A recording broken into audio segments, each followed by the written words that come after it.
বিসমিল্লাহির রহমানির রহিম। পরম করুণাময় ও অসীম দয়ালু আল্লাহর নামে শুরু।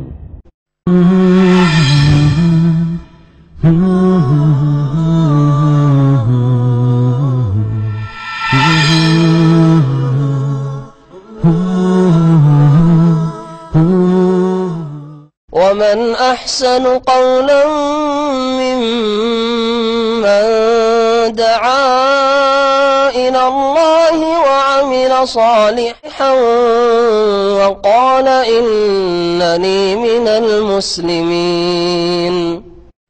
أعوذ بالله من الشيطان الرجيم. بسم الله الرحمن الرحيم. ألف لام را تلك آيات الكتاب المبين. إنا أنزلناه قرآنا عربيا لعلكم تعقلون. نحن نقص عليك أحسن القصص بما أوحينا إليك هذا القرآن وإن كنت من قبله لمن الغافلين. إذ قال يوسف لأبيه يا أبت إني رأيت 11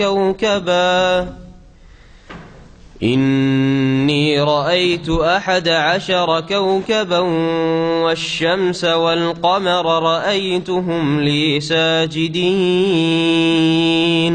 قال يا بني لا تقصص رؤياك على إخوتك فيكيدوا لك كيدا إن الشيطان للإنسان عدو مبين.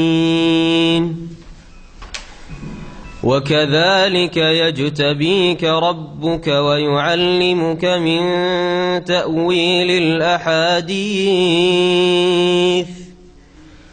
ويتم نعمته عليك وعلى آل يعقوب كما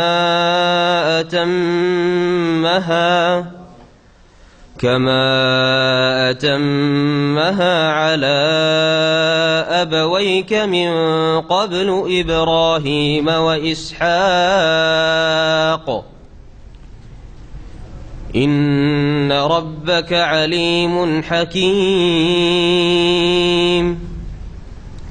لقد كان في يوسف وإخوته آيات للسائلين. إذ قالوا ليوسف وأخوه أحب إلى أبينا منا ونحن عصبة إن أبانا لفي ضلال مبين. اقتلوا يوسف أو اطرحوه أرضا يخل لكم وجه أبيكم وتكونوا من بعده قوما صالحين. قالوا يا أبانا ما لك لا تأمنا على يوسف وإنا له لناصحون. أرسله معنا غدا يرتع ويلعب وإنا له لحافظون. قال إني ليحزنني أن تذهبوا به وأخاف أن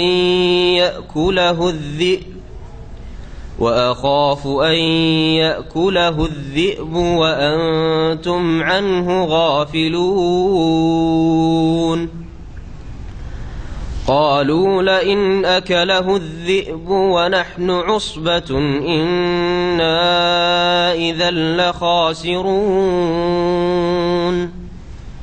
فلما ذهبوا به وأجمعوا أن يجعلوه في غيابة الجب وأوحينا إليه لتنبئنهم بأمرهم هذا وهم لا يشعرون وجاءوا أباهم عشاء يبكون قالوا يا أبانا إنا ذهبنا نستبق وتركنا يوسف عند متاعنا فأكله الذئب وما أنت بمؤمن لنا ولو كنا صادقين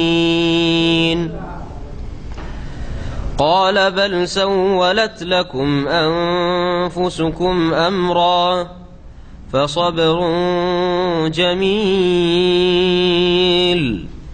والله المستعان على ما تصفون. السلام عليكم ورحمة الله وبركاته. إن الحمد لله نحمده ونستعينه ونستغفره ونعوذ بالله من شرور أنفسنا ومن سيئات أعمالنا من يهده الله فلا مضل له ومن يضلل فلا هادي له وأشهد أن لا إله إلا الله وحده لا شريك له وأشهد أن محمدا عبده ورسوله صلى الله تعالى عليه وعلى آله وصحبه وسلم تسليما كثيرا.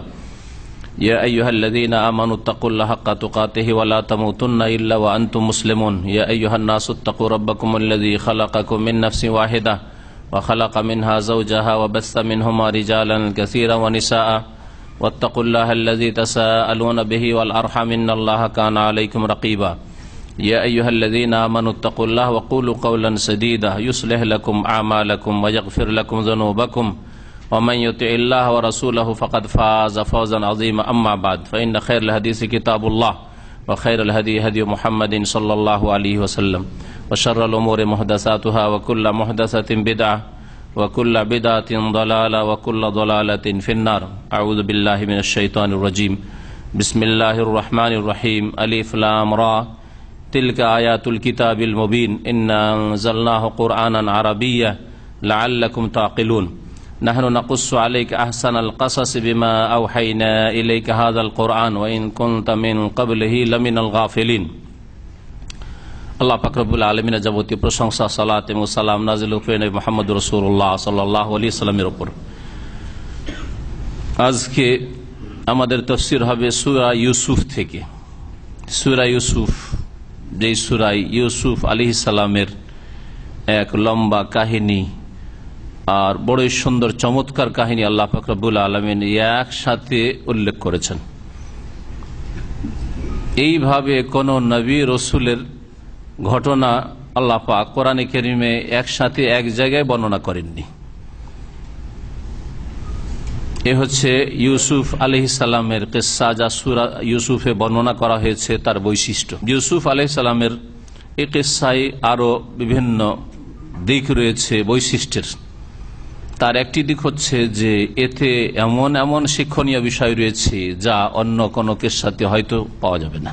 আমরা কোরআনে কারীমে কিসসা কাহিনী বা ঘটনাবলী যা বিভিন্ন যুগের আল্লাহ পাক রব্বুল আলামিন বর্ণনা করেছেন, সেগুলির উদ্দেশ্য হচ্ছে ফাকসুসিল কাসাস লাআল্লাহুম ইয়াতাফাক্কারুন, তোমরা ঘটনাবলী বা কাহিনী বর্ণনা করো যাতে করে তারা চিন্তাশীল হয়, অর্থাৎ শিক্ষা নিতে পারে। দুরুস এবং এবার সেখান থেকে শিক্ষা নিতে পারে, যেসব শিখার বিষয় রয়েছে সেখান থেকে অভিজ্ঞতা অর্জন করতে পারে, যা দ্বারা ভবিষ্যতে ইহকাল পরকালে সে সফল হতে পারবে। এ হচ্ছে ঘটনাবলী কোরআনে কারীমে বর্ণনা করার উদ্দেশ্য। তো যেখানে যেখানে এই বিষয়গুলি আসবে, এই ঘটনার ধারাবাহিকতায় আমরা সেখানে ইনশাআল্লাহ তা উল্লেখ করার চেষ্টা করব যে এই ঘটনা বা এই বিষয়টি থেকে আমরা কি শিখতে পারলাম। কারণ শুধু কাহিনী শোনানো উদ্দেশ্য আল্লাহ পাকের নয়, সেজন্য আমাদের উদ্দেশ্য কিসসা কাহিনী চমৎকার আকারে শোনানো উদ্দেশ্য নয়, বরং কিসসা কাহিনী থেকে আমরা কি শিখতে পারলাম, কি জানতে পারলাম এবং বাস্তব জীবনে আমরা কিভাবে এর রূপ দেব।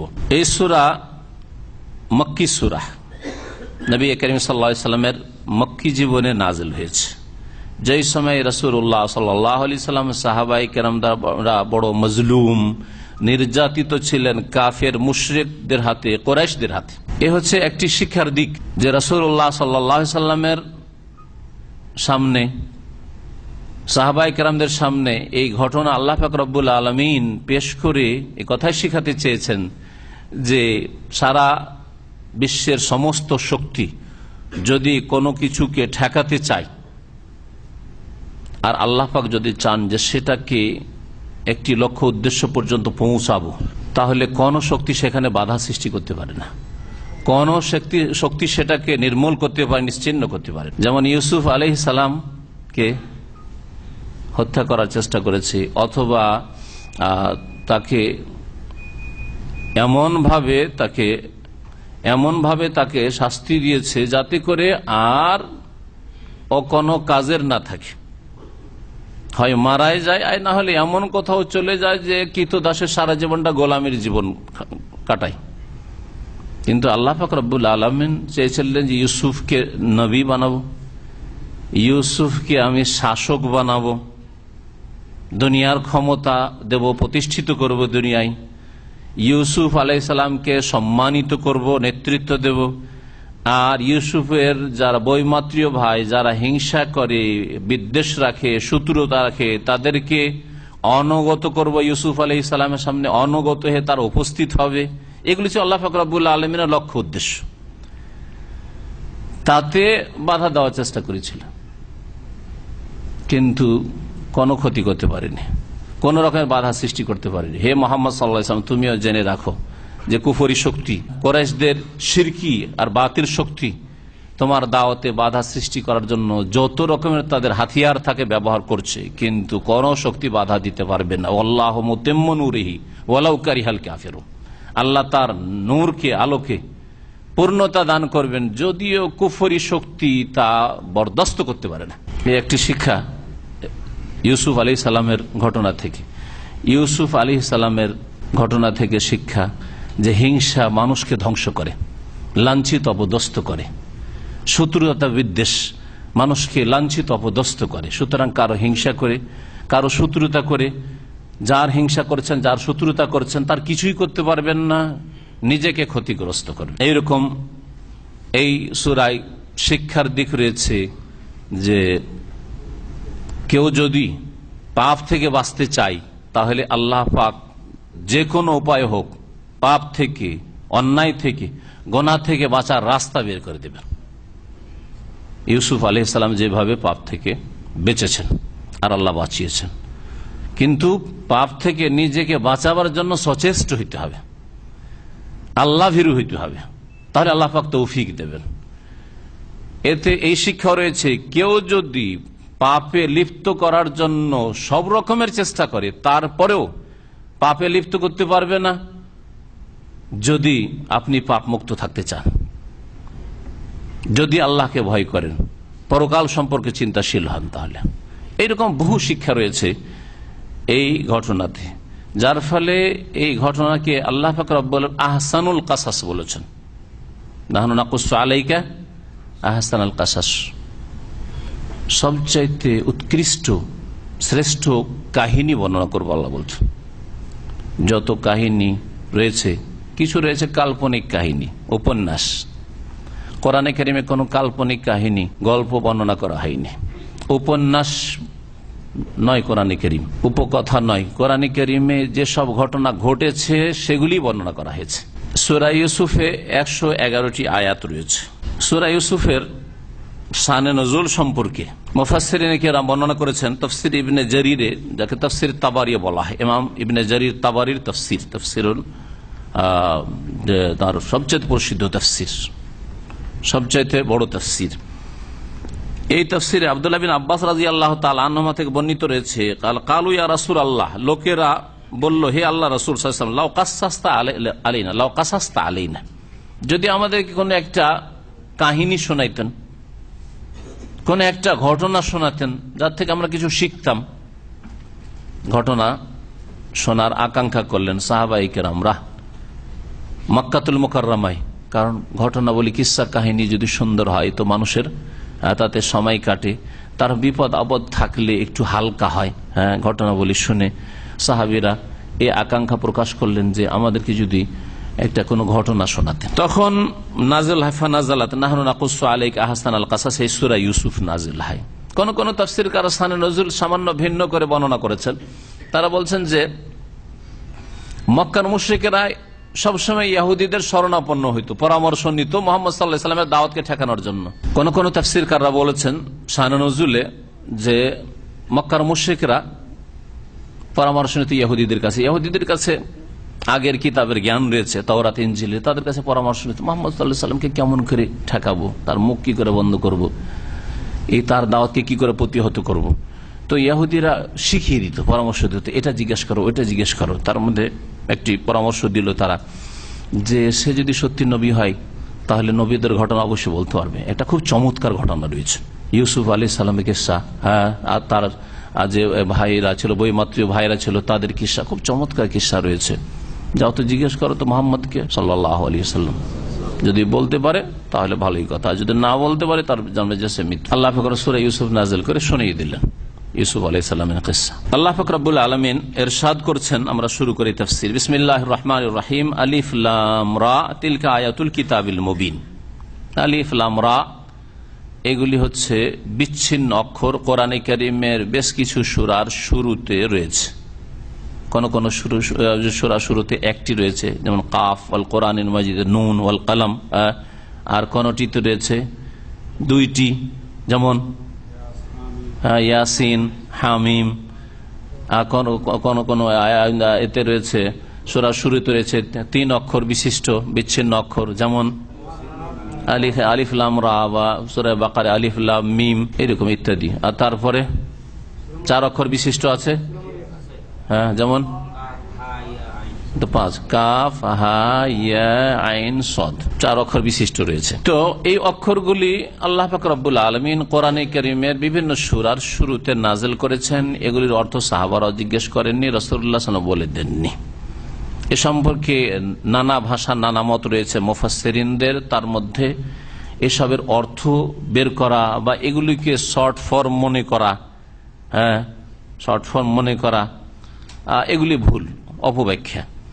এগুলো কোনো কিছুর সংকেত মনে করা, যেমন আলিফ সংকেত আল্লাহর দিকে, লাম সংকেত জিবরিলের দিকে, আর মিম সংকেত মোহাম্মদের দিকে, এগুলি ভ্রান্ত কথা, ভুল কথা। যে কোনো মুফাসসিরি বলুক না, একেবারে মিথ্যা কথা, ভুল কথা, ভুয়া কথা। এইরকমই তাহা, ইয়াসিন, এগুলি মুহাম্মদ সাল্লাল্লাহু আলাইহি ওয়াসাল্লামের নাম, এগুলিও ভুয়া কথা, জাল কথা।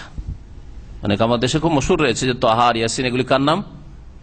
মুহাম্মদ সাল্লাল্লাহু আলাইহি ওয়াসাল্লামের নামে। এগুলিও ভুয়া, জাল কথা। এই অক্ষরগুলির উদ্দেশ্য হচ্ছে যে এই অক্ষরগুলি দ্বারা চ্যালেঞ্জ করা হয়েছে আরব জাতিকে। এই একটি উক্তি রয়েছে, এটা বলা যেতে পারে যে এই অক্ষরগুলি দিয়ে এই কোরআনে কারীম আল্লাহ পাক নাযিল করেছেন, নতুন কোন অক্ষর না। যে অক্ষরগুলি তোমরা জানো আলিফ থেকে ইয়া পর্যন্ত, সেই অক্ষরগুলি এই কোরআনে কারীমে রয়েছে, ওর অতিরিক্ত কোনো অক্ষর নাই। কোরআনে কারীম যদি আল্লাহ পাকের বাণী, আল্লাহ পাকের কালাম মানতে অস্বীকার করো, তাহলে তোমরা এই চ্যালেঞ্জ গ্রহণ করো এবং এইরকম বাণী তৈরি করে নিয়ে এসো, অলঙ্কারপূর্ণ, অর্থপূর্ণ আর সত্য ঘটনা এইরকম তৈরি করে নিয়ে আসো। সেই চ্যালেঞ্জে তারা হার মেনেছে। তারপরে আর একটি উক্তি রয়েছে তার মধ্যে, যেটা বলা যেতে পারে, যেটা এর আগেও বলেছে, আবার এখানে বলে দিচ্ছি, সেটা হচ্ছে যে নতুন ভঙ্গিমাতে কোনো কিছু যদি পেশ করা হয় তাহলে সেটা আকর্ষণীয় হয়। প্রতিদিন একই রকমের রুটিন যদি চলে তো রুটিনে কি হয়, বিরক্তি চলে আসে মানুষের। প্রতিদিন আপনার যদি বাড়িতে রুটিন থাকে যে সকালে নাস্তা একই রকমের নাস্তা, দুপুরে খাবার তরি তরকারি একই রকমের, রাত্রে একই রকমের, ডেইলি একই রকমের, বিরক্তি চলে আসবে। কিন্তু নতুন যদি ডাউন কোয়ালিটির খাবার হয় তো ভালো লাগবে, ঠিক না? নতুনটা ভালো লাগে মানুষের, এটা স্বভাব। কুল্লু জাদিদিন লাযীজুন, প্রত্যেক নতুন জিনিস হচ্ছে টেস্টি, সুস্বাদু। তো আরবরা যেভাবে তাদের বাক ভঙ্গিমা তাদের ছিল বা কথা বলতো, তার থেকে ভিন্ন, তাদের যে শের শায়রি ছিল, কাব্য রচনা ছিল, তার চাইতে ভিন্ন করে আল্লাহ পাক রব্বুল আলামিন কোরআনে কারীমে বেশ কিছু সূরার পূর্বে আলিফ লাম রা নতুন ভঙ্গিমা। আর কি বলা হচ্ছে, কি বলা হচ্ছে? সজাগ, কান খাড়া হয়ে গেছে শোনার জন্য, প্রস্তুত শোনার জন্য। তখন বলা হচ্ছে, তখন বাকি কোরআনে কারীমে যে কথা আল্লাহ বলতে চাইছেন সেগুলি বলা হয় যাতে করে সজাগ হয়ে যায়। যদি আপনাদেরকে এক্ষুনি বলা হয় যে আপনাদেরকে একটা এমন কথা শোনাবো যে কথা জীবনেও শোনেননি, সবার ঘুম ভেঙে যাবে। ছিলেন না, মোবাইল নিয়ে ব্যস্ত ছিলেন, সব ছেড়ে দিয়েছেন, কিন্তু তার যতক্ষণ না শোনাবো তাকাইতে থাকবেন যে কখন শুনবো, কখন শুনবো। এমন একটি খবর শোনাবো আপনাদেরকে, এমন একটি সুসংবাদ শোনাবো যা আপনারা শোনেন নাই। সবাই কল্পনা জল্পনার জগতে দৌড়াদৌড়ি ছোটাছুটি করছে যে কি যে শোনাবে, মনে হয় দেশের কোন সুখবর আছে, ভিসার কোন সুখবর আছে ইত্যাদি, তাই না? তো নতুন ভঙ্গিমাতে আল্লাহ পাক বলছে যাতে করে আকর্ষণ হয়, হ্যাঁ, সজাগ হয় সামেইন শ্রোতা। আল্লাহ পাক রব্বুল বলছেন আলিফ লাম রা তিলকা আয়াতুল কিতাবুল মুবিন, এগুলি হচ্ছে স্পষ্টকারী গ্রন্থের আয়াত সমূহ। এমন গ্রন্থের আয়াত যা শুধু সুস্পষ্ট নয়, নিজেও সুস্পষ্ট এবং সুন্দরভাবে কি করে, স্পষ্ট করে। আল বাইয়িন, বাইয়িন মানে সুস্পষ্ট, স্পষ্ট, আর মুবিন মানে যে স্পষ্ট তার সাথে সাথে স্পষ্ট করতে পারে। তো এমন এক কিতাব, এমন এক গ্রন্থ কোরআন কারীম যা স্পষ্ট ভাষায় সব কথাই বর্ণনা করেছে, যাতে কোনো অস্পষ্টতা নেই, যাতে কোন রকমের জটিলতা নেই, যা বুঝার ক্ষেত্রে এমন কোন মুশকিল নেই যে বোধগম্য নয়, বরং কোরআন কারীমের সবচেয়ে সহজ। ওয়ালাকাদ ইয়াসসারনাল কুরআন লিযিকর, আল্লাহ সূরা আল কামারে বলছেন নিঃসন্দেহে কোরআনকে উপদেশ নেয়ার জন্য সহজ করে দিয়েছি, সহজ করে দিয়েছি। ফাহাল মিন মুদ্দাকির, আছে কি কেউ উপদেশ নেয়ার, আছে কি কেউ উপদেশ গ্রহণ করার, যে উপদেশ নেবে? কোরআন সহজ আল্লাহ বলছেন, হ্যাঁ, কোরআনকে আল্লাহ মুবিন বলছেন। আর মুকাল্লিদগণ কি বলছেন শুনেছেন? যে কোরআন বোঝা চারটি কথা, কোরআন বোঝার জন্য 22 রকমের ইলম লাগে, না ওর বেশি বলে দাও, হ্যাঁ, 18, 20, কেউ 22, হ্যাঁ, 22 রকমের ইলম লাগে। এমনি কোরআন বোঝা যায়? যে কোরআন বুঝে নেবেন স্কুল কলেজ পড়ে আপনি, আর ইসলামিক সেন্টারে কিছু শিখে? হাদিস বোঝা, হাদিস কি করে বুঝবে? না শেখ মানুষ নিজেরাও সহি জয়ী বুঝে না, অন্যদেরকে আবার সহি জয়ী বলতে আসে, হ্যাঁ, নিজেরা কি বুঝে সহি জয়ী? কিছুই বুঝে না ওরা। হাদিস কি করে বুঝবেন আপনি? হাদিস বুঝতে পারবেন না আপনি, হাদিস বুঝবেন না। তাহলে কোরআন আল্লাহর কথা আল্লাহ ভালো করে বুঝাইতে পারলেন না, হ্যাঁ, এই নালায়কদের ভাষায়, তাদের ভাষায় বলছি, তাদের বেয়াদবি, আমাদের বেয়াদবি না।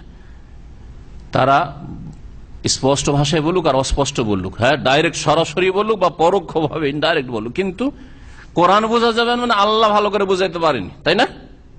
যদি কেউ বলে যে শেখ মতিউরের কথা বোঝা যাবে না, তার মানে কি? দোষ আমার, আমি বুঝাইতে পারি না, সেই জন্য দোষ আমার মধ্যে রয়েছে, ঠিক কিনা? সে ভাষাগত দোষ থাক, আর কথা আপনার বারবার করে এমন হয়ে আসছে যে বিরক্তি বোধ হয়েছে, যার ফলে আর বুঝতে পারছেন না, ইত্যাদি বিভিন্ন কারণ হইতে পারে। আমার দোষ, সেটা আমার ত্রুটি। কোরআন বোঝা যাবে না এদের কাছে, কোরআন বোঝা অত সহজ নয়। হাদিস বোঝা যাবে না, তার মানে রাসূলুল্লাহ সাল্লাল্লাহু আলাইহি ওয়াসাল্লাম ভালো করে বুঝাইতে পারি, নাউযুবিল্লাহ, এত বড় বেয়াদবি না। কি বোঝা যাবে? ফিকহের কিতাব বোঝা যাবে। কি পড়তে হবে? ফিকহ পড়তে হবে। ফিকহ পড়েন, মাসলা মাসাইল জানবেন তো ফিকহ পড়েন, বেহেশতি জোয়ার পড়েন।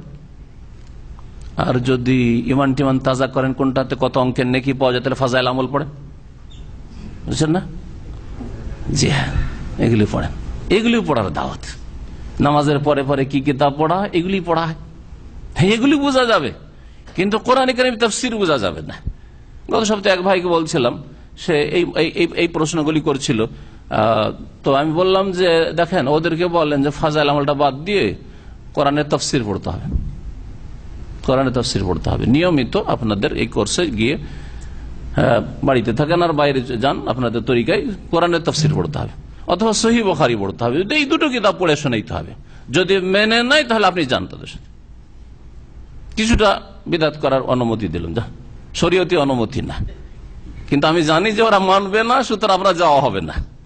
ও মানবে না যে তাফসীর পড়বো আমাদের মজলিসগুলিতে, মানবে না যে বুখারী পড়বো, বুখারী পড়ে শোনা, বুখারী দার্স শোনাবে, এটাও মানবে না, আর আপনার যাওয়া হবে না। ছিলেন আল্লাহ পাক রব্বুল আলামিন এই কোরআনকে আল মুবিন বলেছেন, স্পষ্টকারী কিতাব, এমন স্পষ্ট করে বুঝিয়েছে যে কোনো মানুষের জন্য মুশকিল না।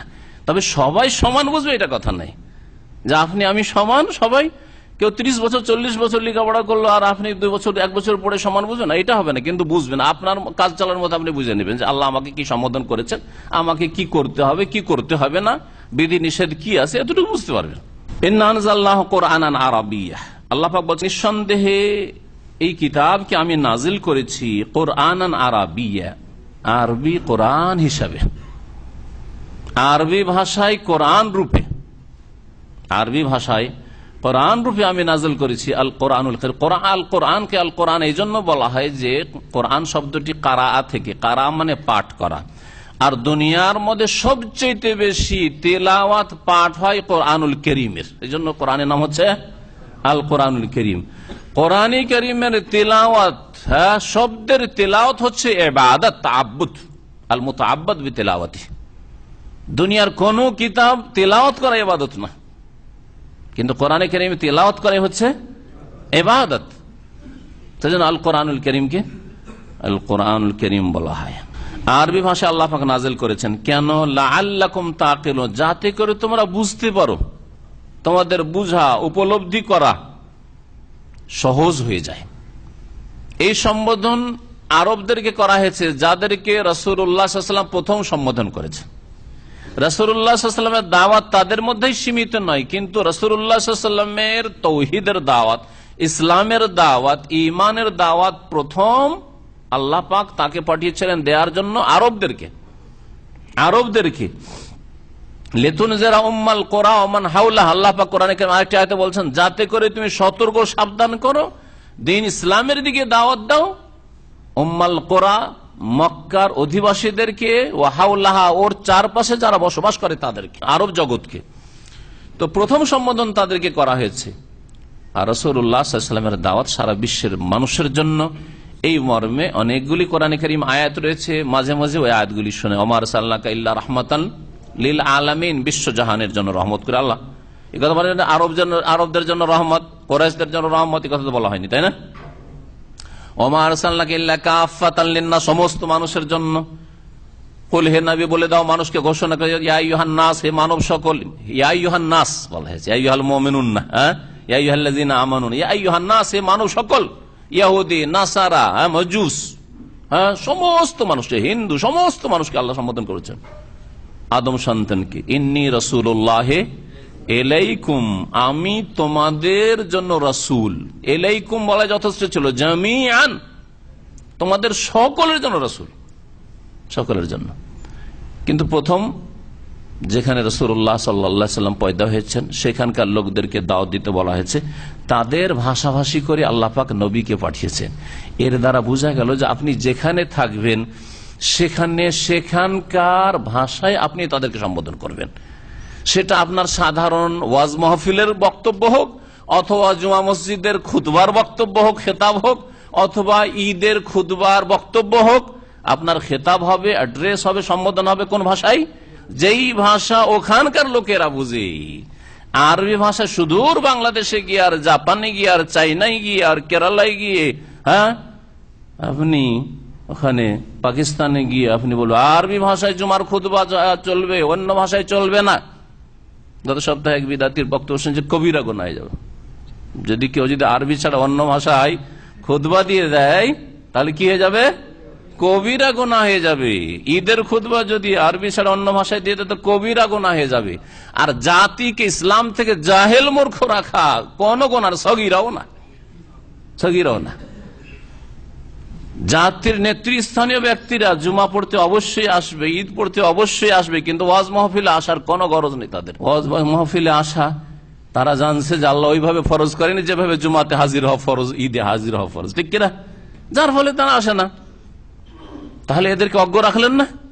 ওটা কাবিরা তো হইল না, সগীরাও হইল না, ছোট গুনাহও হইল না। যে মন্ত্রের মতো খুতবা 100 বছর 200 বছর 250 বছর আগে 12 চাঁদের 12 খুতবা তৈরি করে দেওয়া হয়েছে, আর তাই গতানুগতিক পড়ে শোনাচ্ছেন। সায়েন্স টেকনোলজি দুনিয়া কত এগিয়ে চলে গেছে, কিন্তু আপনাদের খুতবা 200 বছর আগেরই আছে, ইংরেজদের আমলেরই আছে। তাহলে সমস্যার সমাধান কি করে হবে? জুমার খুতবা সাপ্তাহিক সমস্যার সমাধানের জন্য জাতির, যে তাদের সমস্যার সমাধান দেবেন। ঈদের খুতবা বাৎসরিক সমস্যার সমাধানের জন্য, আরাফার খুতবা সারা বিশ্বের মুসলিমদের সমস্যার সমাধান দেওয়ার জন্য। আর খুতবা যদি আরবিতে হয় আর তর্জমাও না হয়, কিছুই বুঝলো না, তো কি সমস্যার সমাধান হইল? এই জন্য আলহামদুলিল্লাহ দেখেন এখন মসজিদে হারামে পর্যন্ত আর মসজিদে নববীতে সাথে সাথে রেডিওতে আপনি খুতবা তর্জমা শুনতে পাবেন। কয়েক ভাষাতে শুরু করা হয়েছে, ইংরেজিতে শুরু করা হয়েছে, উর্দুতে শুরু করা হয়েছে, আরো কয়েক ভাষা এখন শুরু হবে সাথে সাথে। অথচ এখানকার অধিবাসী মেজরিটি হচ্ছে অধিবাসী সবাই আরবি, আর এমনকি যারা প্রবাসী তাদেরও অনেকে আরবি। তারপরেও কিছু সংখ্যক প্রবাসীদের জন্য কি করা হচ্ছে, আরবি থেকে বিভিন্ন ভাষায় এই খুতবাগুলি তর্জমা করা হচ্ছে। তাহলে যেই দেশের লোক শতকরা একটাও আরবি বুঝে না, বরং হাজারে একটা আরবি বুঝে না, সেই দেশে আরবিতে খুতবা, এই মন্ত্র পড়াতে হিন্দুদের মন্দিরের মন্ত্র পড়া। ইন্না আনজালনা কুরআনান আরাবিয়্যা, আরবি ভাষায় আল্লাহ পাক কোরআন নাযিল করেছেন, বলছেন লাআল্লাকুম তাকিলুন।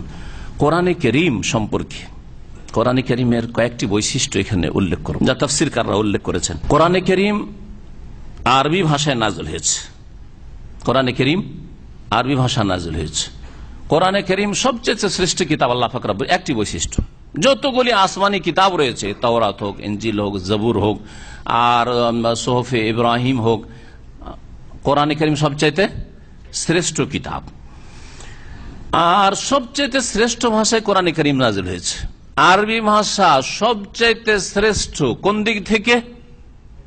আজকালকার যুগে এই কথা বলা যাবে না যে আন্তর্জাতিক ক্ষেত্রে, এই কথা বলা যাবে না, কারণ ইন্টারন্যাশনাল ভাষা ইংরেজি হয়ে গেছে। কিন্তু ভালো করে জেনে রাখবেন, যাদের জানা নাই তাদেরকে জানিয়ে দেবেন যে এই 1400 বছরের ইসলামের ইতিহাসে রাসূলুল্লাহ সাল্লাল্লাহু আলাইহি ওয়াসাল্লামের জামানা থেকে আজকে 1436 হিজরি, তাই না? এই 1400 বছর মধ্যে 1000 বছর পর্যন্ত আরবি ভাষা ইন্টারন্যাশনাল ভাষা ছিল, আরবি ভাষা আন্তর্জাতিক ভাষা ছিল। আরবি ভাষায় স্পেনে, যার ইসলামিক নাম আন্দুলুস ছিল, সেখানে কর্টোবা ইউনিভার্সিটি ছিল, জামিয়া কর্তুবা, আল আজহার ইউনিভার্সিটি, এসব ইউনিভার্সিটি প্রাচীন যুগ থেকে চলে আসছে, যেগুলিতে অমুসলিম খ্রিস্টান ইহুদিদের ছেলেরা এসে আরবি ভাষা শিক্ষা লাভ করত। যেমন আজকে গোলামের যুগে মুসলিম ছেলেরা পশ্চিমে পূর্বে তাদের দেশে গিয়ে ইংরেজি মিডিয়ামে গিয়ে তাদের দুনিয়ার শিক্ষা লাভ করে আসছে। সেই যুগে উল্টা ছিল, সেই যুগে ইংরেজদের সন্তানরা, ল্যাটিন ভাষীরা, তারা সেই সব ভাষা বাদ দিয়ে, কারণ তাদের কোনো প্রতিষ্ঠান ছিল না শিক্ষার, তারা অন্ধকারে ছিল, সেই জন্য মুসলিমদের কাছ থেকে, মুসলিম বৈজ্ঞানিকদের কাছ থেকে, মুসলিম যারা দিন দুনিয়ার পণ্ডিত তাদের কাছ থেকে শেখার জন্য, শিক্ষা লাভ করার জন্য আরবি ভাষা শিখতে বাধ্য ছিল। অথচ খ্রিস্টান, অথচ ইহুদির ছিল 1000 বছর পর্যন্ত। তাহলে বাঁচে কত বছর? মাত্র 400 বছর। এই 400 বছরের মধ্যে ধীরে ধীরে ধীরে ধীরে মুসলিম জাতির পাপের কারণে, শিরকের কারণে, বিদাতের কারণে, আল্লাহর দিন থেকে সরে যাওয়ার কারণে, অধিকাংশ মুসলিমদের বেনামাজি হয়ে যাওয়ার কারণে, আর বিভিন্ন পাপে জড়িয়ে যাওয়ার কারণে, যেসব পাপ ইহুদি নাসারাদের, হিন্দুদের ঘরে, সেই সমস্ত পাপে মুসলিমরা জড়িয়ে পড়েছে। যার ফলে আল্লাহ পাকের গজব এ আসলো যে খেলাফত ধ্বংস হয়ে গেল, খেলাফতে উসমানী সর্বশেষ খেলাফত ধ্বংস হল। আর তারপরে মুসলিম দেশগুলি ছিন্ন ভিন্ন হয়ে ছোট ছোট ছোট ছোট দেশ তাদের ভাগ করে দিয়ে দেওয়া হলো। আর তারপরে ইংরেজি ভাষার গোলাম বানিয়ে দেওয়া হইল। যেমন শারীরিক দিক থেকে গোলাম, মানসিক দিক থেকে গোলাম, ভাষার দিক থেকে গোলাম, মুসলিম জাতি হয়ে গেল কাফেরদের। এ হচ্ছে 1400 বছর ইতিহাস। তাহলে 1000 বছর ধরে আন্তর্জাতিক ভাষা আরবি ভাষা ছিল। এটা তো একটা বললাম। আর কিয়ামত পর্যন্ত সবচেয়ে শ্রেষ্ঠ ভাষা থাকবে আরবি ভাষা। কোন দিক থেকে? ভাষার অলংকারের দিক থেকে। অল্প কথায় অনেক অর্থ ব্যক্ত করা যেতে পারে, প্রকাশ করা যেতে পারে। অল্প শব্দে অনেক অর্থ প্রকাশ করতে পারে। এটা আরবিতেই শুধু সম্ভব, অন্য কোনো ভাষা এর সামনে আসতে পারবে না। 1-2টি উদাহরণ দিলে বুঝতে পারবেন। একটা যদি সেন্টেন্স তৈরি করেন ইংরেজিতে, এটা একটা কলম, তাহলে কি হবে? This is a pen. কয়টা শব্দ লাগলো? 4টা। আরবিতে কি লাগবে? হাজা কালামুন। দেখলেন, 2টা লাগলো, 4টা। এই জন্য আরবি লাইনে তর্জমা করেন বাংলায়, আমরা যেহেতু অনুবাদের অভিজ্ঞতা আছে, একটা পৃষ্ঠা যদি অনুবাদ করি, 100 পৃষ্ঠার একটা বইয়ের যদি অনুবাদ করি আরবি থেকে, তাহলে আমাদের কমপক্ষে 150 থেকে 200 হবে। 150 তো হবে, তার বেশি হইতে পারে, কোন ভাষা সম্পর্কে এরকম নেন। এই একটা উদাহরণ দিলাম। তাহলে কোরআনে কারীম যে আরবি ভাষায়, আর কোরআনে কারীম সবচেয়ে শ্রেষ্ঠ কিতাব আর সবচেয়ে শ্রেষ্ঠ ভাষায় কোরআনে কারীম নাযিল হয়েছে, 2 নম্বর বৈশিষ্ট্য। 3 নম্বর বৈশিষ্ট্য, সবচেয়ে শ্রেষ্ঠ রাসূলের উপর নাযিল হয়েছে, সাইয়্যিদুল মুরসালিন খাতামুন নবীন মুহাম্মদ রাসূলুল্লাহ সাল্লাল্লাহু আলাইহি সাল্লামের উপর নাযিল হয়েছে, সমস্ত রাসূলদের সেরা তিনি। তারপরে সবচেয়ে শ্রেষ্ঠ দূতের মাধ্যমে নাযিল হয়েছে, সবচাইতে শ্রেষ্ঠ ফেরেশতার মাধ্যমে নাযিল হয়েছে। তিনি কে? জিবরিল আমিন আলাইহিস সালাতু সালাম, তার মাধ্যমে নাযিল হয়েছে, তিনি নিয়ে এসেছেন। নাযালা বিহি রূহুল আমিন, বিশ্বস্ত আত্মা রুহুল আমিন, রুহুল কুদুস, তিনি কোরআনে কারীম নিয়ে আসতেন। আর কোন জায়গায় নাযিল হয়েছে? সবচেয়ে শ্রেষ্ঠ জায়গায় নাযিল হয়েছে, সবচাইতে শ্রেষ্ঠ জায়গায় নাযিল হয়েছে। 5টা বৈশিষ্ট্য হইল কোরআনে কারীম নজুলের ক্ষেত্রে, নাযিল হওয়ার ক্ষেত্রে। কোরআনে কারীমের ক্ষেত্রে 6 নম্বর বৈশিষ্ট্য, সবচাইতে উত্তম মাসে নাযিল হয়েছে। কোন মাসে নাযিল হয়েছে? শাহরু রমাদান আল্লাযী উনজিলা ফীহিল কোরআন।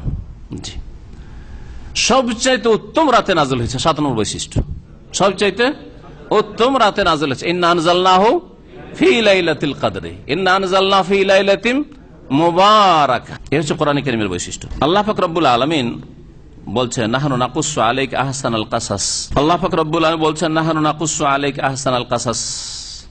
হে নবী মুহাম্মদ সাল্লাল্লাহু আলাইহি ওয়াসাল্লাম, নবীকে সম্বোধন বলছেন, আমি আল্লাহ তোমার সামনে বর্ণনা করব। কাসসা ইয়াকুসসু নাকুসসু, যা মুতাকাল্লিমের সিগা, বর্ণনা করব। আল্লাহ নিজের ক্ষেত্রে বহু বচন ব্যবহার করেছেন কোরআনে কারীমের বহু জায়গায়। এক বচনও রয়েছে, কিন্তু বহু বচনে বেশি রয়েছে। বহু বচন ব্যবহার করা হয় আরবি ভাষায়, অন্যান্য ভাষায় তো সম্মানের জন্য, তাজিমের জন্য, কোন ব্যক্তিত্বের, কোন সত্তার সম্মানের জন্য বহু বচন ব্যবহার করা হয়। যেমন আজকালকার রাজা বাদশারা বা প্রধানমন্ত্রী, রাষ্ট্রপতি আমরা এই করতে চাইছি, অথচ উনি করতে চাইছেন। তো বলতে পারেন যে আমি এই করতে চাইছি, কিন্তু আমি এই করতে চাইছি, কিন্তু ওদের ভাষণে শুনবেন না। কি করতে চাইছি? আমরা এই সিদ্ধান্ত নিয়েছি। আমরা কেন বলছেন? এটা এই জন্য বলছি যে অনেকের সংশয়, তরজমা পড়তে গিয়ে অনুবাদকরা, বাংলা অনুবাদকরা 2 রাস্তা নিয়েছে। এক শ্রেণীর অনুবাদক রয়েছে যারা বহু বচন থাকলেও মানুষ সংশয়ে না পড়ে, সাধারণ শিক্ষিত লোকেরা যারা গ্রামার বুঝে না আর রহস্য বুঝে না যে বহু বচন কেন কোরআনে ব্যবহার, সুতরাং এক বচন দেয়। যেমন আমি তরজমা করি, নাকুসসু আছে, আমরা, হে নবী আমরা, শাব্দিক অর্থ। নাকুসসু আলাইকা, আমরা তোমার সামনে কাহিনী বর্ণনা করব। আমরা, কিন্তু যদি আমরা বলি আরে আমরা আল্লাহ, আমরা তো আল্লাহ কয়টি আবার, ঠিক না? এই মূর্খ লোক, সাধারণ লোক বা যারা জানে না, গ্রামারে জানে না, মূর্খ বলছি না সবাইকে, বুঝবে না, যার ফলে আমি দিয়ে তরজমা করি। এইরকম বেশ কিছু অনুবাদক রয়েছে। আর কিছু লোক আছে না শাব্দিক অর্থ করবে। বেশ কিছু বাংলা অনুবাদ আছে যেগুলো শাব্দিক অনুবাদ করেছে। নাহনু নাকুসসু, আমরা, আমরা দিয়ে তরজমা করছে। আমরা হলে পেরেশান হয়ে যাচ্ছে পড়ে। আর কত লোক জিজ্ঞেস করে যে একটা আয়াত পড়লাম, ইন্না আনজালনা, আমরা নাযিল করেছি, ইন্না আনজালনা ফী লাইলাতিল কদর, আমরা কোরআন নাযিল করেছি কদরের রাতে। আরে কোরআন নাযিল করেছি আমরা, পেরেশান হয়ে যায় পড়ে, তাই না? তো এইরকম অনুবাদ ওর কারা করেছে? ওরা আবার একটু ভয় করেছে কি যে শাব্দিক অর্থ করি, যাতে এই রিস্ক না থাকে যে আমি বিকৃতি ঘটাইলাম। আছে বহু বচন আর তরজমা করলাম এক বচনের, এই সেন্সে তারা কি করেছে?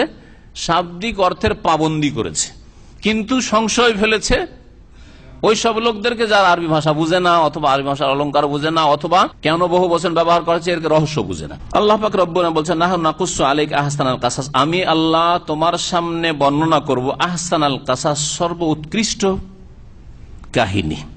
বিমা আওহাইনা ইলাইকা হাযাল কোরআন, ওই ওহীর মধ্য থেকে যা তোমার প্রতি করা হয়েছে এই কোরআন। আওহাইনা ইলাইকা হাযাল কোরআন, যে ওহী আমি করেছি এই কোরআনের, সেই ওহীর মধ্য থেকেই আমি তোমাকে একটি সর্বোৎকৃষ্ট সর্বোত্তম কাহিনী শোনাবো। অর্থাৎ কোরআনে কারীমেই তোমাকে এই কাহিনী শোনাবো, কোরআনে কারীমের বাইরে নয়।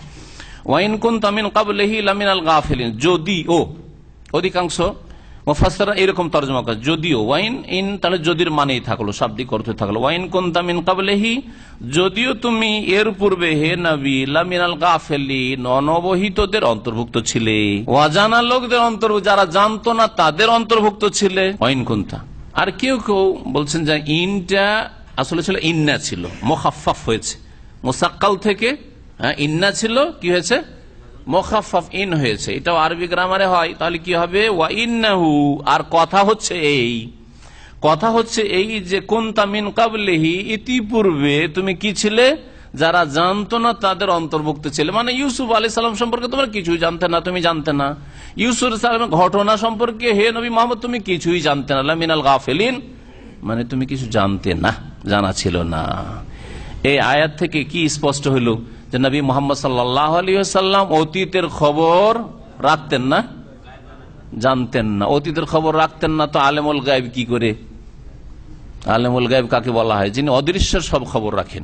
কিন্তু বেরেলভী ফিরকা তারা বলে নবী করিম সাল্লাল্লাহু আলাইহি ওয়াসাল্লাম কি আলেমুল গায়ব। আর যদি কেউ নবীকে আলেমুল গায়ব না বলে তাহলে সে ওয়াহাবি, সে হচ্ছে গোস্তাখে রসুল, রাসূলুল্লাহ কি বেয়াদব। অথচ বেয়াদব কে যে বলছে ইয়া রাসূলুল্লাহ আপনার কথা তো হাদিস তো আমরা বুঝি না, ইয়া রাসূলুল্লাহ আল্লাহর কথা তো আমরা বেশি ভালো করে বুঝি না। কার কথা বুঝে? বুঝে ফেকার কথা বুঝি, কদিরের কথা, বেকার কথা খুব বুঝি, ঠিক না? ওরা খুব আদব করলো, তাই না? নবী সাল্লাল্লাহু আলাইহি সাল্লামকে যেখানে আল্লাহ পজিশন দিয়েছেন সেখান থেকে নিচে নামানো যেমন ইমানের জন্য ঝুঁকি রয়েছে, ইমান চলে যেতে আমার ওপরে উঠালো ইমান চলে যাবে, বরং ওপরে উঠার গুমরাহিটা বেশি মারাত্মক। নিচে নামায় কারা? যারা বেদিন, পরকাল সম্পর্কে চিন্তাশীল নয়, তারা ধর্মের নামে কিন্তু নিচে নামায় না। বিধর্মী, নাস্তিক, ইত্যাদি, মানব রচিত বিধানে বিশ্বাসী, কোরআনে বিশ্বাসী নয়, ইত্যাদি, ওহীতে বিশ্বাসী নয়, আল্লাহ পরকালে বিশ্বাসী নয়, কবরের জীবনে বিশ্বাসী নয় হয়তো, অথবা গাফেল, ফাসেক, বেনামাজি, পাপিষ্ট, ওরা নবী সাল্লাল্লাহু আলাইহি সাল্লামের অনুসরণ করা উচিত, আনুগত্য করা উচিত, তারা করে না, ঠিক না? আংশিক করে, আংশিক করে না, কিছু করে, কিছু করে না।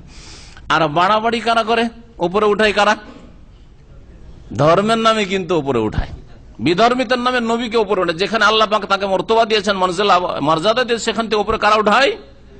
যারা ধর্মের নামে গুমরাহ হয়েছে। আর ধর্মের নামে কেউ গুমরাহ হলে ওকে হেদায়েত করা বেশি জটিল।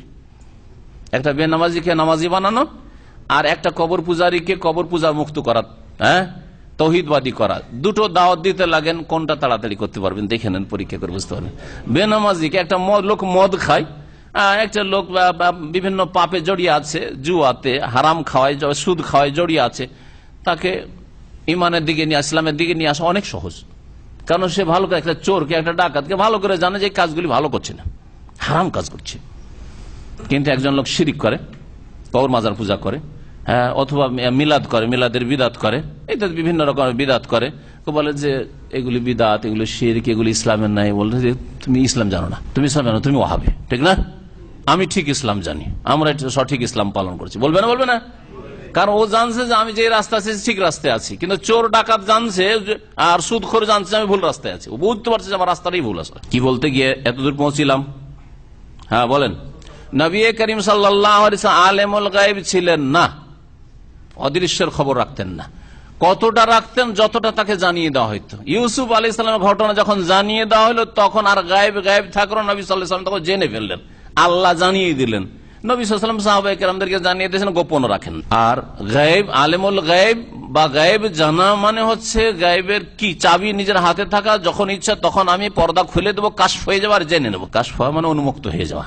যে কাশফের বিদাত আবার শুধু বেরেলবিদের মধ্যে না, অন্য বেরেলবিদের ভাইদের মধ্যেও রয়েছে, ওদের যারা ভাই পাশাপাশি বাস করে তাদের মধ্যেও রয়েছে। কথা বুঝছেন না? পার্থক্য কি? যে বেরেলবি বলবে যে নবী আলেমুল গায়েব, আর এরা বলে নবী আলেমুল গায়েব না। আর বেরেলবিরা ওদের ভুল এখানেই ধরেছে যে নবী আলেমুল গায়েব না, নবী হাজির নাজির না, আর নবী মুখতারিকুল না। আর তাদের বুজুর্গানে দিন গাঙ্গুহি সাহেব, মক্কি সাহেব, আর অমুক সাহেব, তমুক সাহেব বলছে হ্যাঁ তারা জানিতেন গায়েব। শাহজালাল জানতে পারে ইবনে বতুতা এসে আসামের জঙ্গলে হারিয়ে গেছে, এই কিস্সা আছে। নবী জানতে পারেন না কিন্তু শাহজালাল জেনে নিল। কথা বুঝতে পারছেন আমার? এই ভুলটাই ধরেছে বেরেলবিরা ওর ভাইদের, যে ভাইদের সাথে তাদের দ্বিমত হয়েছে। আবার গিয়ে কিছু কিছু ক্ষেত্রে ভাই আবার একমত, মযহাব মানা ফরজ, এই ক্ষেত্রে একমত। ওদেরও যেই নাম, যে মযহাব, তারা ওই মযহাবের দাবিদার। কিন্তু এখানে গিয়ে একদল বলছে নবী আলেমুল গায়েব হাজির না, বলছে নবী আলেমুল গায়েব হাজির না। একদল বলছে কিয়াম করতে, একদল বলছে না কিয়াম করতে হবে না। বেরেলভি বলছে ঠিক আছে নবীকে আলেমুল গায়েব মানলে না ভালো কথা, তো কাউকে মানিও না, তোমাদের বুজরুগানের দিন কেমন করে আলেমুল গায়েব হয়ে গেল? ও আবার কি করে জানতে পারলো যে জিদ্দা যাচ্ছিল হাজী সাহেবরা যেতে এখন জাপানি জাহাজ ডুবছে? সমুদ্রের খবর কি করে জানলো? মোবাইল ছিল যে সমুদ্র থেকে টেলিফোন আসছে যে আমরা ডুবতে যাচ্ছি, তাড়াতাড়ি উদ্ধার করো। তো কি করে জানলো গাঙ্গুই সাহেব বা মহাজের মাক্কি সাহেব যে জাহাজ ডুবতে যাচ্ছে? আর দৌড় দিয়ে উড়ে ছুটে গেলেন, আর ছুটে গিয়ে একটা দিলেন ধাক্কা দিয়ে একবার জিদ্দার কিনারে লাগিয়ে দিলেন জাহাজকে, আর সহি সালামত হাজী সাহেবরা বেঁচে গেল। তাহলে আলেমুল গায়েব হলেন না তারা? আমার কথা বুঝতে পারছেন না? হ্যাঁ। তো যদি রসুল সম্পর্কে আলেমুল গায়েবের আকীদা রাখা শিরকি আকীদা হয়, তাহলে অন্যের সম্পর্কে যে তারা আলেমুল গায়েব হয়ে যেতে পারে, তাদের সামনে কাশফ হয়ে যেতে পারে, জেনে নিতে পারে, অদৃষ্টের খবর জেনে নিতে পারে, এটা তো আরো বড় শিরক, এতে কোনো সন্দেহ নাই। এই হচ্ছে তৌহিদের দাওয়াত, আর এই হচ্ছে সুন্নতের দাওয়াত, এই হচ্ছে রাসূলুল্লাহ সাল্লাল্লাহু আলাইহি ওয়াসাল্লামের দাওয়াত, এই হচ্ছে সাহাবায়ে কেরামদের দাওয়াত, সালাফে সালেহিনের দাওয়াত, এই হচ্ছে আইম্মায়ে আরবা ইমাম আবু হানিফা, শাফিঈ, মালিক, আহমদের দাওয়াত, মুহাদ্দিসিনে কেরামদের দাওয়াত। এটা হচ্ছে দ্বীন, যে আল্লাহ ছাড়া কেউ আলেমুল গায়েব নন, আল্লাহ ছাড়া কেউ আলেমুল গায়েব নন। আর আম্বিয়া রসুলগণের কাছে ওহী এসছে, নবী রসুলদের কাছে ওহীর মাধ্যমে তো কিছু গায়েব এসছে। নবী করিম সাল্লাল্লাহু আলাইহি ওয়াসাল্লাম উম্মত চাইতে অনেক বেশি জানতেন। লাউ কুনতুম তা'লামুনা মা আ'লামু লাযাহিকতুম কালীলা ওয়া লাবাকাইতুম কাসীরা। নবী সাল্লাল্লাহু আলাইহি ওয়াসাল্লাম বলছেন যে আমি যা জানি তা যদি তোমরা ওইভাবেই জানতে, তাহলে তোমরা হাসতে কম, কাঁদতে বেশি। তার বোঝা গেল যে নবী সাল্লাল্লাহু আমাদের চাইতে, ইমাম আবু হানিফা, শাফিঈ, মালিক, আহমদ, আবু বকর, ওমর সবার চাইতে বেশি জানতেন না? সবার চাইতে বেশি জানতেন, এতে কোনো সন্দেহ নেই। কিন্তু তার কাছে গায়েবের চাবি আছে, সবগুলি জেনে নেব, এই ক্ষমতা ছিল না। এটা কার ক্ষমতা? একমাত্র আল্লাহ পাকের ক্ষমতা, যে আলিমুল গায়বি ফালা ইউযহিরু আলা গায়বি আহাদা ইল্লা মান ইরতাদা মিন রাসূল।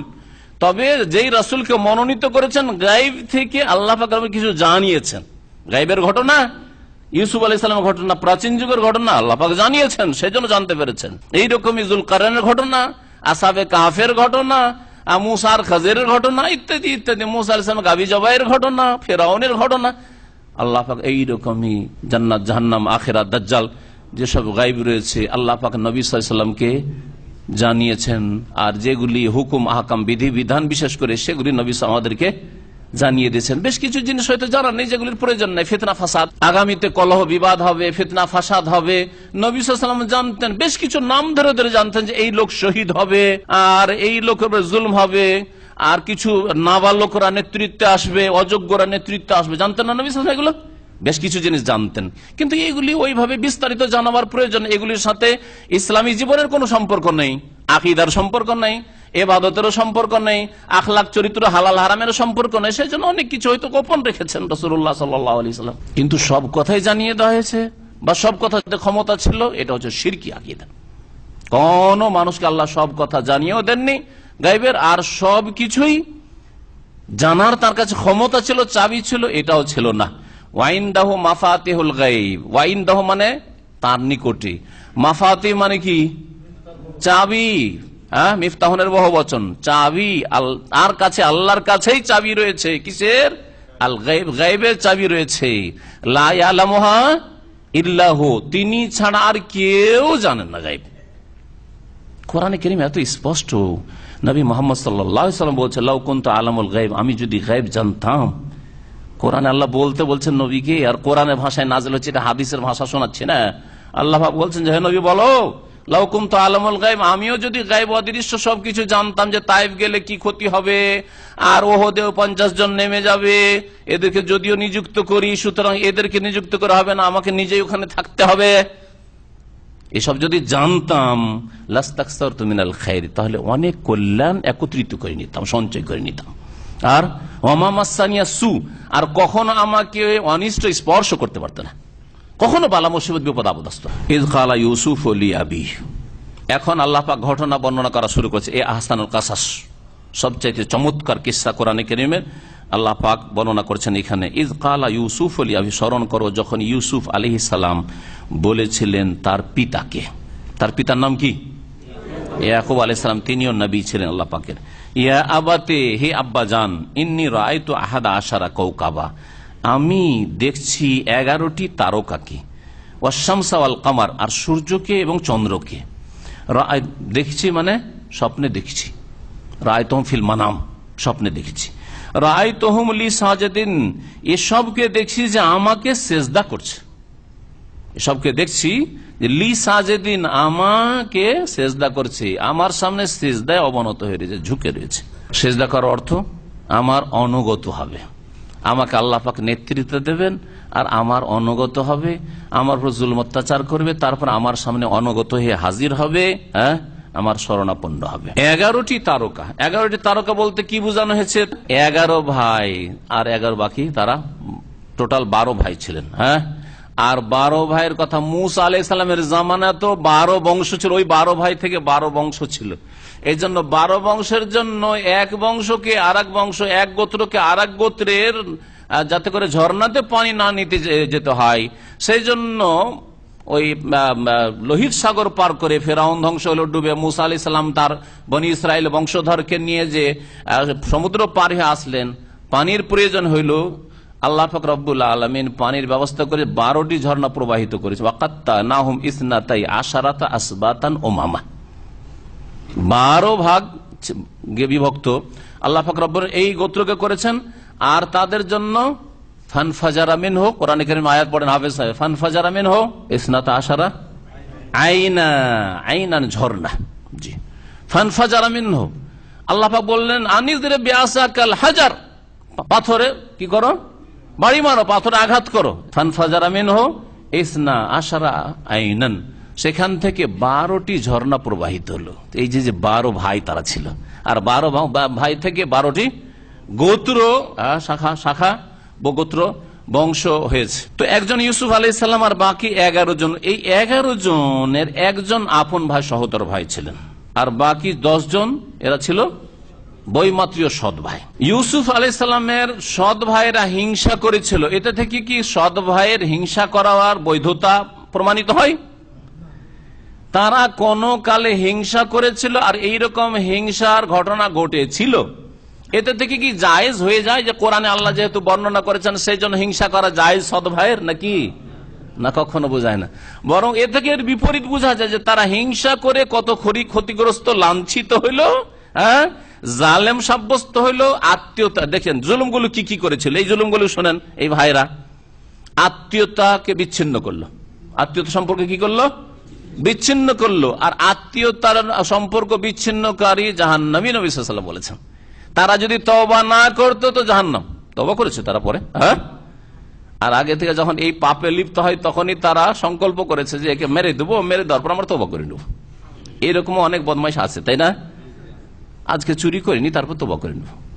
আজকে গাছের ফলগুলো ভালো বড় বড় আম আছে, পেড়ে খেয়ে নি, লিচু পেড়ে খেয়ে নি, তারপর তওবা করে নেব। ফিল্ম দেখে নি আর হজটা করে নি, তওবা করে নেব। আজকাল অধিকাংশ মানুষের অবস্থা এরকম না। এখানকার প্রবাসী যারা বেনামাজি, আধা নামাজি হয়ে আছে, আরে কিছু করি, এখন বিয়ে শাদী করিনি, এখন কিছু পাপ টাপ করি আর তারপর তওবা করে নেব। আবার আমাদের দেশে এক শ্রেণীর লোক আছে যে মেয়ের বিয়েটা দিয়ে দিই, যখন শ্বশুর হয়ে যাবো তখন ভালো করে তওবা করে নেব। শ্বশুর যতদিন হয়নি ততদিন ও দাড়িও রাখে নাই, ততদিন ও বিড়ি সিগারেটও খাচ্ছে, ততদিন ঠিকভাবে নামাজও পড়ায়, শ্বশুর হয়ে গেছে। এখন কি খারাপ লাগে, জামাই এসে দেখে যে শ্বশুর নামাজ পড়েন না, এটা চলে না? তওবা করতে হবে।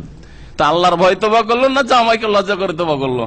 জামাইয়ের ভয়ে বা জামার চক্ষু লজ্জায় তওবা করলে এই তওবা কবুল হবে নাকি? আর এই তওবার উপর কোনো সওয়াব পাবে, প্রতিদান পাবে আল্লাহর কাছে? তওবা ইবাদত, সুতরাং আল্লাহর জন্য সেটা করতে হবে, মানুষের জন্য নয়, কারো চক্ষু লজ্জায় নয়। কি বলছিলাম? আসল বিষয় হিংসা। এতে যে অন্যায়গুলি করেছিল, আত্মীয়তার সম্পর্ক, লা ইয়াদখুলুল জান্নাতা কাতিউন, নবী সাল্লাল্লাহু আলাইহি ওয়াসাল্লাম বলছেন যে আত্মীয়তার সম্পর্ক ছিন্নকারী জান্নাতে যাবে, লা ইয়াদখুলুল জান্নাতা, জান্নাতে যাবে না, তার মানে জাহান্নামে যেতে হবে। সে চিরকাল নাই হোক, কিন্তু দীর্ঘকাল যেতে হবে। হিংসা করেছিল, হিংসা করা কাবির। হিংসা মানুষের নেক আমলকে ধ্বংস করে দেয়, ইয়াকুল হাসানাত খেয়ে ফেলে, নেকিকে খেয়ে ফেলে। জি, যেমন আগুনে খড়কুটো আর লকড়ি কাঠিকে আর কাঠকে জ্বালিয়ে ফেলে। আর কি অপরাধ করেছিল দেখি আপনাদের ব্রেন, এই ঘটনাটা কিছুটা তো জানাই আছে। কি অপরাধটা করেছিল? কূপে ফেলেছিল, জুলুম করেছিল। হ্যাঁ, এই জুলুমের মাধ্যমে আত্মীয়তার সম্পর্ক, ভাই সে সৎ ভাই হোক, ভাই তারপরে এই জুলুম করলো, আত্মীয় সম্পর্ক ছিন্ন করে, দয়া নেই মায়া নেই, নির্মম ভাবে তাকে কূপে ফেলে দিল। ঠিক, ওই তো জানতে বললেন। আর কিছু, আর কোন অপরাধ? বাপকে কষ্ট দেওয়ার অপরাধ, উকুকুল ওয়ালিদাইন। নবী সাল্লাল্লাহু আলাইহি ওয়াসাল্লাম বলেছেন যে 3 শ্রেণীর লোক জান্নাতে যাবে না, তার মধ্যে এক হচ্ছে আল আকুলি ওয়ালিদাইহি, বাপ মার নাফরমান জান্নাতে যাবে না। ঠিক কিনা? বাপ মার কত কষ্ট দিয়েছে, কাঁদতে কাঁদতে চোখের জ্যোতি চলে গেছে। ইন্নামা আশকু বাসি ওয়া হুজনি ইলাল্লাহ ওয়া আ'লামু মিনাল্লাহি মা লা তা'লামুন। কত কষ্ট। ওয়া বিয়াদ্দাত আইনাহু মিনাল হুজনি ওয়া হুয়া কাযীম, সব কথা এই সূরায় রয়েছে। তাহলে একটা অপরাধ মানুষকে অনেক অপরাধ করতে বাধ্য করে, এক গুনাহ বহু গুনাহ টেনে নিয়ে আসে। এই কথার ব্যাখ্যা বুঝতে পারবে। এই জন্য কখনো একটা গুনাহ করবেন না। একটা অপরাধ করলে অনেকগুলি অপরাধ করতে হয়। একটা অপরাধ করেছেন, সেই অপরাধকে ঢাকার জন্য মিথ্যা কথা বলতে হয়, তারপরে ছলচতুরি করতে হয়, বিভিন্ন রকমের কথার আশ্রয় নিতে হয়, এই করতে হয় সেই করতে হয় ইত্যাদি, কত রকমের পাপ করতে হয়। এই জন্য যারা ধর্ষণ করে সাধারণত কি করে? খুন করে। ধর্ষণকারী, জেনাকারী, খুনি, এইভাবে দেখবেন যে কোনো পাপ করেন কয়েকটা পাপ করতে হয়। যারা ফিল্ম দেখছেন, নামাজ পড়ছেন না, বাপ মা জিজ্ঞেস করছে, বিদেশে থাকেন, বাপ মা জিজ্ঞেস করছে যে কি বাবা ভালো আছো তো, মদিনার দেশে আছো বাবা, পবিত্র দেশে তোমরা আছো, নামাজ ঠিক করে পড়ছো, আপনি ঠিক করে নামাজ পড়েন না। হ্যাঁ, ওগুলো সব চিন্তা করবেন না। সৌদি আরবে আছি, মক্কা মদিনার দেশে, আবার নামাজ পড়বো না আব্বা, কি করলেন? এত নামাজ ঠিক করে পড়েন না। আর তারপরে মিথ্যা কথা বাপকে বলছেন, ধোকা দিচ্ছেন। মান গাশশানা ফালাইসা মিন্না, যে মুসলিমকে ধোকা দেয় সে নবীর উম্মত না। কতগুলি পাপ করলেন। তো প্রত্যেকটা পাপের ক্ষেত্রে কয়েক পাপ করতে হচ্ছে, কয়েক পাপ করতে হচ্ছে।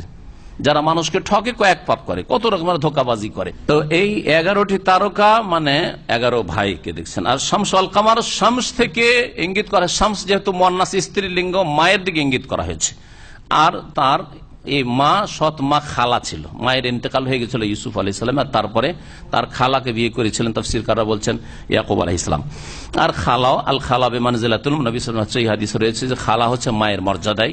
আর তা যদি আবার বাপের সংসারে চলে আসে, বাপের স্ত্রী হয়ে যায়, তাহলে তো আমাদের দেশাচার তো তাকে কি বলা হয়? মাই বলা হয়, যদিও সেটা আসলে মানা। অল কামার, আর চাঁদ বলতে বাপকে বোঝানো হয়েছে। তারপরে চন্দ্রের চাইতে সূর্যের আলো এবং সূর্যের ক্ষমতা বেশি, ঠিক কিনা? সূর্যের তাপও রয়েছে আর আলো রয়েছে, আর চন্দ্রে তাপ নেই কিন্তু আলো আছে, যৎসনা আছে। ওই রকমই বাপের চাইতে মায়ের মর্যাদা বেশি, বাপের চাইতে মায়ের মর্যাদা বেশি। রাআইতুহুম লি সাজিদিন, তাদেরকে দেখছি যে আমাকে সিজদা করেছে। আব্বা দেখেন, বাপ হিংসা করেন না। বাপ তো দেখছি সিজদার ক্ষেত্রে সূর্য চন্দ্রের কথাও তো বললেন ইউসুফ আলাইহিস সালাম, বললেন কি বললেন না? কিন্তু বাপের তো এটা হিংসা হলো না, যারে এর কি করতে চাই রে, কিন্তু বলছে যে আমরাও তার সামনে নাকি অনুগত, মানে আমরা সেখানকার নাগরিক হব আর সেখানকার শাসক কে হবেন? ইউসুফ আলাইহিস সালাম। এটা এর মানে এই না যে বাপ সেজদা করছে আর মা সেজদা করছে ইউসুফ আলাইহিস সালাম, এই কথা নয়। সেজদা করা মানে ঝুঁকে যাওয়া, অনুগত হওয়া। আর নাগরিক শাসকের অনুগত, আপনি চান আর না চান আপনাকে অনুগত হইতে হবে, আপনাকে মানতে হবে দেশের আইন কানুন। বাপ হিংসা করলো না, বাপের অন্তরে হিংসা আসলো না, বরং হিতাকাঙ্ক্ষী হলেন, আরো দরদি হলেন, শঙ্কিত হলেন যে এই কথা যদি জানতে পারে এই ভাইরা তাহলে এর ক্ষতি করে ফেলবে। ইয়া বুনাইয়া কালা, ইয়াকুব আলাইহিস সালাম বলেন, ইয়া বুনাইয়া, হে প্রিয় সন্তান, লা তাকসুস রুইয়াকা আলা ইখওয়াতিকা, তোমার এই স্বপ্ন বর্ণনা করিও না আলা ইখওয়াতিকা, তোমার ভাইদের সামনে, তোমার ভাইদের সামনে এই ঘটনা বা এই তোমার স্বপ্ন বর্ণনা করিও না। ফায়াকিদু লাকা কাইদা, না হলে কি করবে? তারা তোমার বিরুদ্ধে ষড়যন্ত্রে লিপ্ত হবে, ষড়যন্ত্রে লিপ্ত হবে, চক্রান্ত করবে তোমার ক্ষয়ক্ষতি করার জন্য। ইন্না শাইতান লিল ইনসানি আদুউম মুবিন, এই কথা বললেন না যে আমার ছেলেরা অবাধ্য, ছেলেরা শয়তান। ছেলেদেরকে শয়তান বলবেন না, হাদিসে নিষেধ আছে। ছেলেকে শয়তান বললে শয়তান হয়ে যাবে। কিন্তু আমাদের অনেক মুসলিম ভাইরা ছেলে মেয়েকে মানুষ করতে যান, তরবিয়ত করতে যান না, গাল দিতে গিয়ে শয়তান, ইবলিস হয়ে গেছিস তুই। না না, কখনো ইবলিস আর শয়তান বলবেন না, ইবলিস হয়ে যাবে। ওই যে আমি যখন ইবলিস হয়ে গেছি, আমার বাবা আমাকে ইবলিস শয়তান বলছে, তো আর কি, শয়তান তো হয়েই গেছে, ঠিক না? হ্যাঁ, এক তো বিদ্রোহী হয়ে যাবে, তারপরে জিন শয়তান সুযোগ পাবে যে তোকে তোর বাপ শয়তান বলেছে রে, তোর মা তো তোকে শয়তান বলেছে, তো তুই আর থাকবি কেন, আর ভালো তুই শয়তান হয়ে যা। ওইদিকে শয়তানও তখন সুযোগ পেয়ে যাবে, ফ্যাসিলিটি পেয়ে যাবে। এই জন্য কখনো ছেলে মেয়েদেরকে শাসন করার ক্ষেত্রে এই রকমের গাল দেবেন না। আর এ কথা বলবেন, বদ্ধ বলবেন না যে ধ্বংস হা, মরিস কেন, ফিরে এসছিস কেন, মরে যাতি তো ভালো হইতো। কিন্তু আসলে কি ভালো হইতো? মরে যাওয়ার খবরটা যদি আসতো তাও কি অবস্থাটা হইতো মা বাপের। কিন্তু বেকুবের মতো বলে যে তুই ফিরে এসছিস, হ্যাঁ আমরা তো ভাবছি তুই মরে গেছিস, আর মরে গেলি ভালো ছিল, ভালো ছিল অন্তর থেকে বলছেন না, কিন্তু ভাষাটা কেন এত খারাপ? জি, এটা তরবিয়তের ভাষা না, শাসনের ভাষা না, বরং হেদায়েতের দোয়া দেবেন, হেদায়েতের দোয়া দেবেন। আল্লাহ পাক আমাদের সকলকে হেদায়েত দান করেন, বাপ মাকে আল্লাহ হেদায়েত করেন, ছেলে মেয়েদেরকে আল্লাহ পাক হেদায়েত করেন। আমাদেরও হেদায়েতের প্রয়োজন রয়েছে, আমাদেরও সংশোধনের, বাপ হিসাবে মা হিসাবে সংশোধনের প্রয়োজন রয়েছে। এমন নয় যে শুধু আপনার ছেলে মেয়েদের সংশোধনের প্রয়োজন রয়েছে। আপনি আপনার যৌবন লাইফ, ওই বাচ্চাটার বয়সে আপনি কেমন ছিলেন আপনার কথা চিন্তা করেন তো দেখি। তার মানে এই নয় যে ওই অবস্থায় ছেড়ে দেবেন। হয়তো আমার বাপ, আপনার বাপ ওইভাবে যত্ন নেয়নি বা খেয়াল করেনি, আপনি পাপে লিপ্ত ছিলেন, সেই জন্য পাপের জন্য আপনার ছেলে মেয়েকে ছেড়ে দিতে বলছি না। কিন্তু মানে এক শ্রেণীর আবার এক মূর্খরা রয়েছে যে আমরাও তো এককালে এরকম গান বাজনা শুনেছি, আমার ছেলেটা যদি ইন্টারনেটে খারাপ কিছু দেখলে এমন কি হলো, সেও বড় হয়ে ঠিক হয়ে যাবে যেমন আমি বড় হয়ে ঠিক হয়ে গেছি। এটাও ভুল, আবার এটাও ভুল। আরে আমি ভুল করেছি, আমার বাপ ভুল করতে পারে, আমার মা ভুল করতে পারে, সেজন্য আমি বাপ হিসাবে ভুল করবো আর আমার স্ত্রী ভুল করবে, এটা নয়। আমাদেরকে সংশোধন করতে, আমাদেরকে আমাদের দায়িত্ব ঠিকভাবে পালন করতে হবে। ছেলেদেরকে একেবারে লাগামহীন ছেড়ে দেবেন না, আর এমন কোন খারাপ ভাষা ব্যবহার করবেন না যেগুলি ছোট থেকে শিখেছে। ওদের ভাষা আপনার চাইতে তখন খারাপ হবে ছেলে মেয়েদের ক্ষেত্রে, আর এমনি নিজেরাও খারাপ হবে। হেদায়েতের দোয়া করবেন, সংশোধনের দোয়া, আল্লাহ তোমার ইসলাহ করুক, আল্লাহ তোমাকে হেদায়েত করুক, আল্লাহ তোমার ভালো করুক, আল্লাহ তোমাকে বুঝার তৌফিক দিক। আর তার মধ্যে যদি কিছু গালমন্দ অশ্লীল কথা না থাকে আর গালমন্দ থাকে, মানে শাসনের জন্য শাসনমূলক, তাহলে সেটা আলাদা কথা। কিন্তু এমন কিছু না হয় যার কুফল তাদের জীবনে প্রতিফলিত হয়। ইন্না শায়তান আলিল ইনসানে আদু মুবিন, নিশ্চয় শয়তান মানুষের প্রকাশ্য দুশমন। আদু মুবিন, শয়তানকে আল্লাহ পাক রব্বুল আলামিন কার ভাষায়, ইয়াকুব আলাইহিস সালামের ভাষায় স্পষ্ট বা প্রকাশ্য দুশমন বা শত্রু বললেন ইয়াকুব আলাইহিস সালাম। শয়তান এই পাপগুলি করায়, পাপের জন্য প্ররোচিত করে। সুতরাং শয়তান এখানে সুযোগ নেবে, যেমনই তোমার সৎ ভাইরা শুনতে পাবে যে এইরকম স্বপ্ন ইউসুফ দেখেছে, তার মানে তার গোলামি করতে হবে, তার সামনে আমাদেরকে ঝুঁকতে হবে, অথচ আমরাই হচ্ছি বড়, সে বয়সে ছোট, তাহলে একে রাখবো না, একে দুনিয়া থেকে বিদায় করে দেব। সুতরাং ওই সব কিছু ঘটবেই না। কিন্তু আল্লাহ যদি বিদায় না করতে চান, আপনি বিদায় করতে পারেন। এই ঘটনা থেকে এই শিক্ষা নেই যে আপনি দুটো ছেলে মেয়ে নেওয়ার পরে আপনি বাকিগুলোকে বিদায় করে দিতে, তুই আসবি না, খবরদার, আর দরকার নাই, তুই আসবি না, আর ছেলে মেয়ে আসবি না। হ্যাঁ, প্রথম কথা, বাচ্চা ধরতেই দিব না, পেটে আসতেই দিব না, আর যদি চলে আসে তাহলে অ্যাবর্শন করে নষ্ট করিয়ে দিব হসপিটালে নিয়ে গিয়ে। আর খুব চলছে, এটা খুব চলছে আজকাল। প্রাইভেট ক্লিনিকগুলি সম্পর্কে মাঝে মাঝে লেখা হচ্ছে, সুবহানাল্লাহ, এই পাপের আড্ডাখানা। এই জালেম ডাক্তার আর নার্সেরা এই পাপে লিপ্ত রয়েছে, এই হারাম রিজিক খাচ্ছে তারা করে। তাদের অধিকাংশ রোগী হচ্ছে এই রোগীগুলি, পেটে বাচ্চা ধরে গেছে, বাচ্চা নেবে না, সুতরাং তাদের কাছে যাচ্ছে, মোটা অঙ্কের পয়সা নিচ্ছে তারা, আর সে অ্যাবর্শন করছে, জি, বাচ্চা নষ্ট করছে।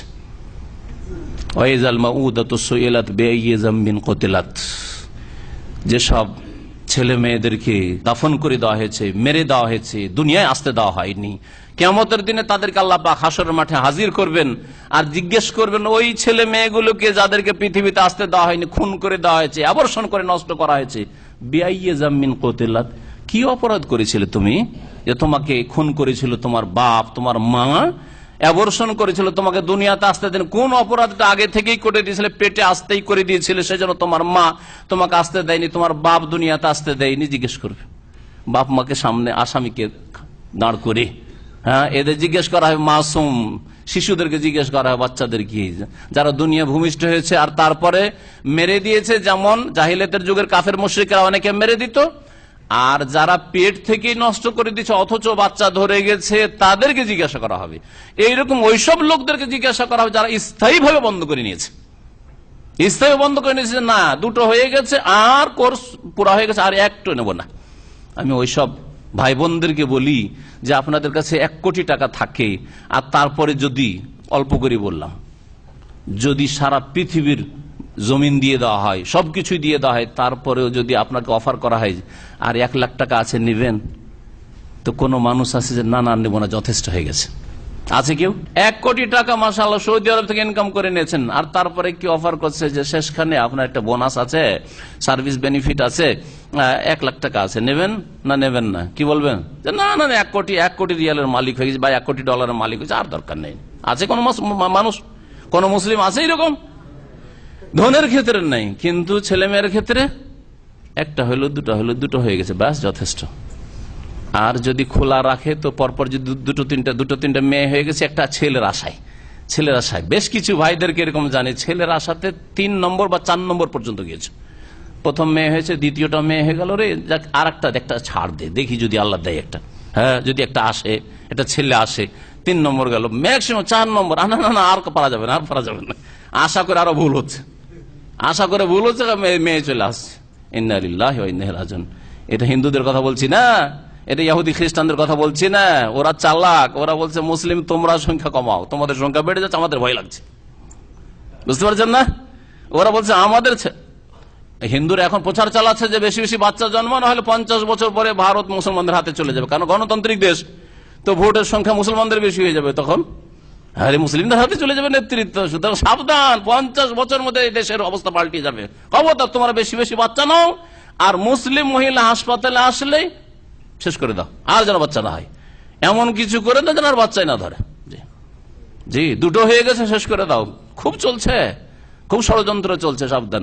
মুসলিমদের সন্তান কমাও আর অমুসলিমদের সন্তান বাড়াও, যাতে করে ঠেকানো যায় মুসলিমদেরকে। আল্লাহ পাক রব্বুল আলামিন শয়তানের চক্রান্ত, মানুষ শয়তান আর জিন শয়তানের চক্রান্ত থেকে আমাদের হেফাজত করেন। শয়তান মানুষের প্রকাশ্য শত্রু। ওয়া কাযালিকা ইয়াজতাবিকা রাব্বুকা ওয়া ইউআল্লিমুকা মিন তা'ওয়িলিল আহাদিস ওয়া ইউতিম্মু নি'মাতাহু আলাইকা ওয়া আলা আলি ইয়াকুব কামা আতাম্মাহা আলা আবাওয়াইকা মিন ক্বাবলু ইব্রাহিম ওয়া ইসহাক ইন্না রাব্বাকা আলিমুন হাকীম। এখানে আল্লাহ পাক রব্বুল আলামিনের কয়েকটি নিয়ামত, অনুগ্রহের কথা উল্লেখ করেছেন ইয়াকুব আলাইহিস সালাম। ইয়াকুব আলাইহিস সালামেরই কথায় এগুলি। ইয়াকুব আলাইহিস সালাম প্রথম ছেলেকে ইউসুফকে সতর্ক করলেন, দেখো এই স্বপ্নের ঘটনা বর্ণনা করিও না, তোমার ভাইয়েরা যদি শুনতে পায় তাহলে তোমাকে রাখবে না, মেরে দিবে তোমাকে, তোমার ক্ষয়ক্ষতি করবে। কারণ শয়তান লেগে আছে, শয়তান ওদেরকে কুমন্ত্রণা দেবে যে তো আগে বেড়ে যাবে রে, যে এর ক্ষয়ক্ষতি কর না, একে মেরে দে। তারপরে উল্লেখ করবো কাযালিকা ইয়াজতাবিকা, এইভাবেই তোমাকে মনোনীত করবেন আল্লাহ পাক রব্বুল আলামিন। ইয়াজতাবিকা মানে মনোনীত করবেন। ইজতিবা আর ইস্তিফা এই দুটোর মানে হচ্ছে চয়ন করা, বাছাই করা, মনোনীত করা। এই জন্য নবী করিম সাল্লাল্লাহু আলাইহি ওয়াসাল্লামকে আমাদের দেশের আলেম ওলামারা কি বলে? আহমদে মুজতুবা, মোহাম্মদে মুস্তাফা। তো মুজতবা মানে হচ্ছে মনোনীত, আর মুস্তাফা মানে হচ্ছে মনোনীত। ইস্তাফা মানে চয়ন করা, আর ইজতিবা মানে হচ্ছে মনোনয়ন করা বা চয়ন করা, বাছাই করা। ওয়াকাযালিকা ইয়াজতাবিকা, আর এইভাবে আল্লাহ পাক রব্বুল আলামিন হে ইউসুফ তোমাকে মনোনীত করবেন। রব্বুকা তোমার রব মনোনীত করবেন কি জন্য? নবুয়তের জন্য, নবী বানাবেন তোমাকে, নবুয়তের জন্য। ওয়া ইউআল্লিমুকা মিন তা'ওয়িলিল আহাদিস, এবং তোমাকে শিখাবেন আল্লাহ মিন তা'ওয়িলিল আহাদিস। আহাদিস মানে আহাদিস রুইয়া, স্বপ্নের বিবরণ শিখাবেন, স্বপ্নের ব্যাখ্যা শিখাবেন। তা'ওয়িল আহাদিস মানে স্বপ্নের ব্যাখ্যা। তাহলে আল্লাহ পাকের অনুগ্রহ ইউসুফ আলাইহিস সালামের উপর একটি অনুগ্রহ হচ্ছে যে তাকে আল্লাহ নবী বানাবেন। এই সুসংবাদের ইয়াকুব আলাইহিস সালাম ওহীর মাধ্যমে জানতেন যে আমার সন্তানদের সিলসিলায় কি হবে? নবী হবে, ইউসুফও নবী হবে। আর তাকে স্বপ্নের জ্ঞান আল্লাহ দেবেন। এরা বোঝা গেল যে স্বপ্নের ব্যাখ্যা বা বিবরণের জ্ঞান সকলের কাছে থাকে না, বরং অল্প স্বল্প কিছু লোকের কাছে থাকে। আর এ হচ্ছে আল্লাহ পাক রব্বুল আলামিনের বিশেষ দান। এক একজনের মধ্যে এক এক প্রতিভা থাকে, এক একজনের মধ্যে এক এক প্রতিভা থাকে। কিছু লোক আছে দেখবেন যে প্রাকৃতিক ভাবে তার মধ্যে কাব্য রচনার প্রতিভা আছে। ও কথা বললেই তার কথায় ছন্দ তৈরি হয়ে যায়, কথা বললে কি হয়ে যায়? ছন্দ তৈরি হয়ে যায়। ও প্রতিভা আছে, ক্লাস 5 পড়া, আর সুন্দর সুন্দর শের শায়রি করছে, কবিতা রচনা করছে। আর একজন MA পাস করার পরে বলেন যে 2টো লাইন আপনি কবিতা বানিয়ে দেন, ওর ক্ষমতা নেই। এটা তার কাব্য রচনার প্রতিভা। কারো বক্তব্য করার প্রতিভা আছে, সে অল্প পড়েছে কিন্তু বলতে যা তার এলেম আছে ওর চাইতে 4 গুণ বলতে পারে, বাকপটু। এটা অনেক সময় আবার রিস্কি, মানে যা জানে তার চাইতে অনেক বেশি বলে, তখন ভুল বেশি করে। আর এইরকম বেশ কিছু মুফতি আজকাল সমাজে পাবে, বলে বেশি আর ফতোয়াও বেশি দেয়।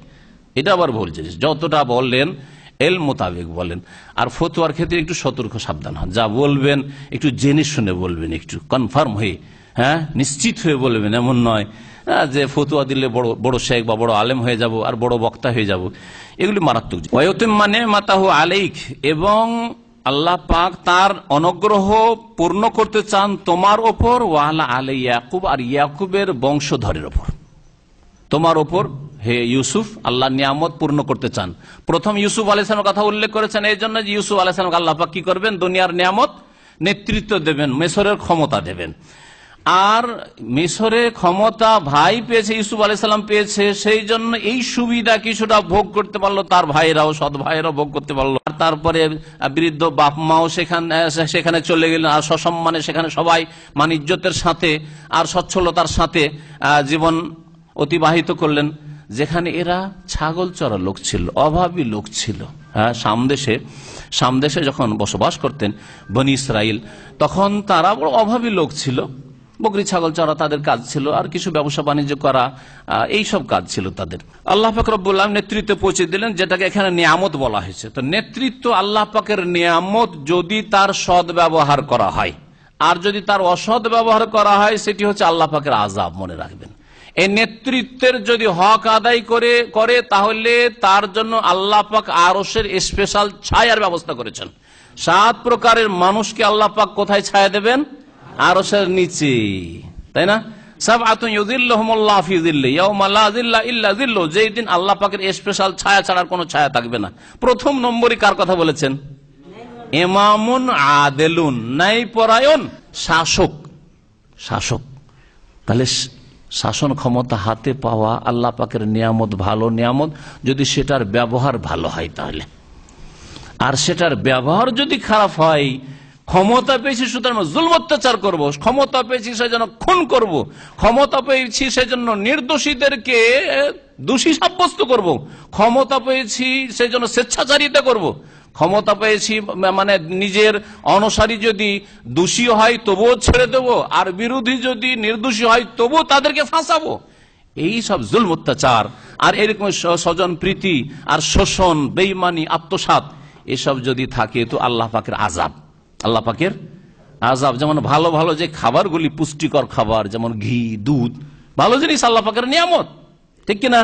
কিন্তু পেট যদি আপনার গড়বড় থাকে, লিভার ফাংশন যদি আপনার কমজোর থাকে, ধরে রাখতে পারেন না, হজম করতে পারেন না, তাহলে ঘি খেলে বিপদ। হ্যাঁ, ঘি দেওয়া বিরিয়ানি খেলে বিপদ, পেট খারাপ হয়ে যায় একবার খেলে, ঠিক না?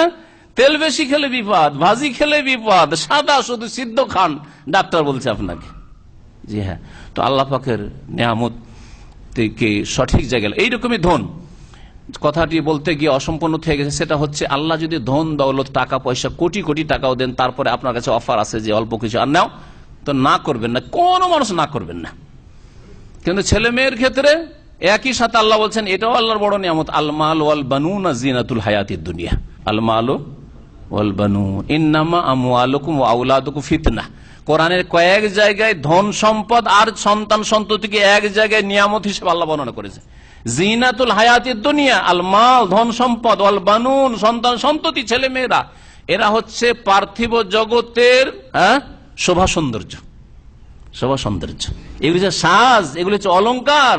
বাড়িতে ছেলে মেয়ে থাকলে ভালো লাগে, আরে টাকা পয়সা চাইতে ভালো লাগে। টাকা পয়সার কূপ রয়েছে বাড়িতে, টাকা পয়সায় সেলফ আপনার বক্স ভর্তি হয়ে রয়েছে, কিন্তু নিঃসন্তান, কোন শান্তি আছে? ভালো লাগছে? কারোর সাথে একটু কথা বলবেন না, কেউ নেই। আর বাচ্চারা, ছোট ছোট বাচ্চারা আছে, হ্যাঁ, আমোদ ফুর্তি করছে, তাদেরকে আদর স্নেহ করছেন, ছোটাছুটি করছে, কত ভালো লাগছে। হ্যাঁ, একজন অপরজনকে শিখাচ্ছে, আপনার অনেক বোঝা হালকা করে দিচ্ছে, করে না? আমাদের ছেলেরা একটু বড় হইলে আমাদের বোঝা হালকা। কত যে মেহনত এককালে করতাম, গ্যাস পানি থেকে শুরু করে এক একটা ছেলেকে দিয়ে আসতে হবে, ছোট বাচ্চার হাত ধরে ধরে দিয়ে আসতে হবে স্কুলে মাদ্রাসা, আবার নিয়ে আসতে হবে হাত ধরে ধরে। সবগুলি করেছি আলহামদুলিল্লাহ, একটাও করতে হয় না এখন, ঠিক কিনা? তাহলে ছেলে মেয়ে আল্লাহ পাকের নিয়ামত, ধন সম্পদের চাইতে বেশি। অথচ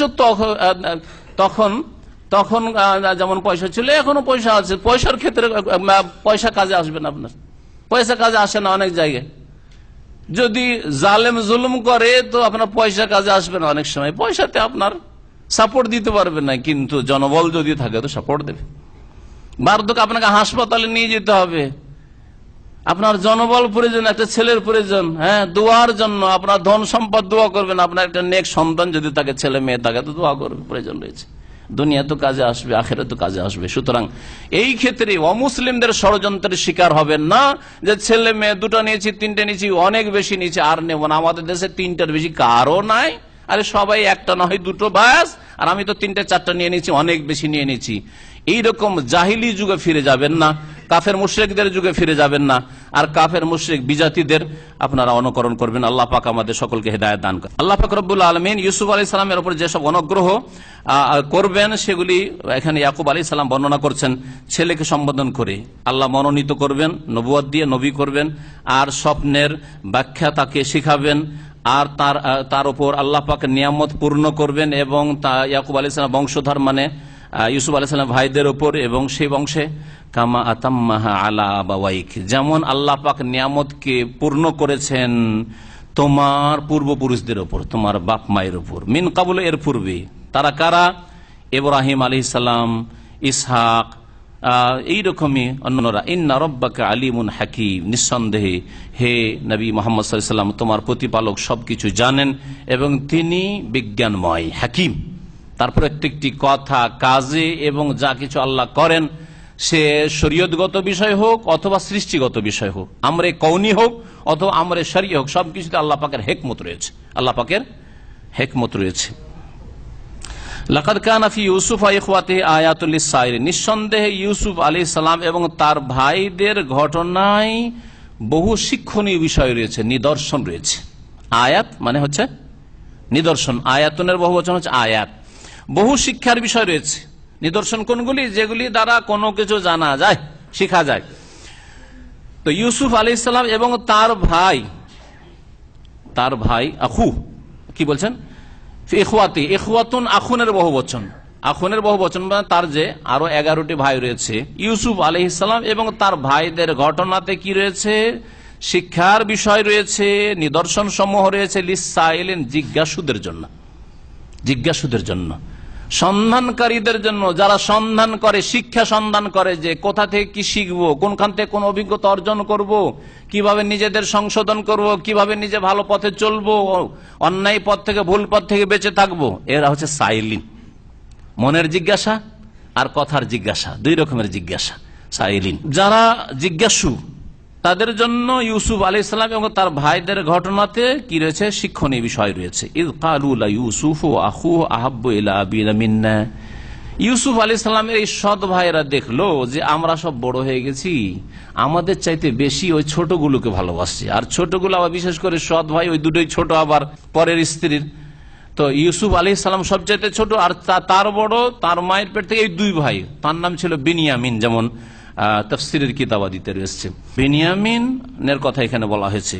ইয ক্বালু, যখন এই 10 ভাই মিলে বলল, লা ইউসুফ, নিঃসন্দেহে, লাম তাকিদ, নিঃসন্দেহে ইউসুফ, ও আখুহু, আর তার সহোদর ভাই, তার আপন ভাই যে বিনিয়ামিন রয়েছে, আহাব্বু ইলা আবিনা, আমাদের পিতার কাছে অধিক প্রিয়, আমাদের তুলনায় আমাদের চাইতে বেশি প্রিয়। আমার আব্বা বা আমাদের আব্বা এমন কেন হয়ে গেল যে আমাদের চাইতে বেশি ইউসুফকে ভালোবাসে, ইউসুফের ভাই বিনিয়ামিনকে ভালোবাসে? ভালোবাসার ক্ষেত্রে এটা কি চিন্তা করা যায়? যখন আল্লাহর নবী, আল্লাহ নবী করেছেন, আর ভালোবাসাতে বৈষম্য থাকবে তার, যে ভালোবাসবেন না ঘৃণা করবেন? ঘৃণা মোটেই ছিল না, কিন্তু ভালোবাসা কম বেশি প্রকাশ পাওয়া স্বাভাবিক। বড় ছেলেদের মনে হয়, বড় ছেলে মেয়েদের মনে হয় যে ছোটগুলিকে বেশি ভালোবাসছে, আর ওরা জানে না যে নাবালক অবস্থায় তাদের কত আদর করা হয়েছে, তাদের কত স্নেহ করা হয়েছে।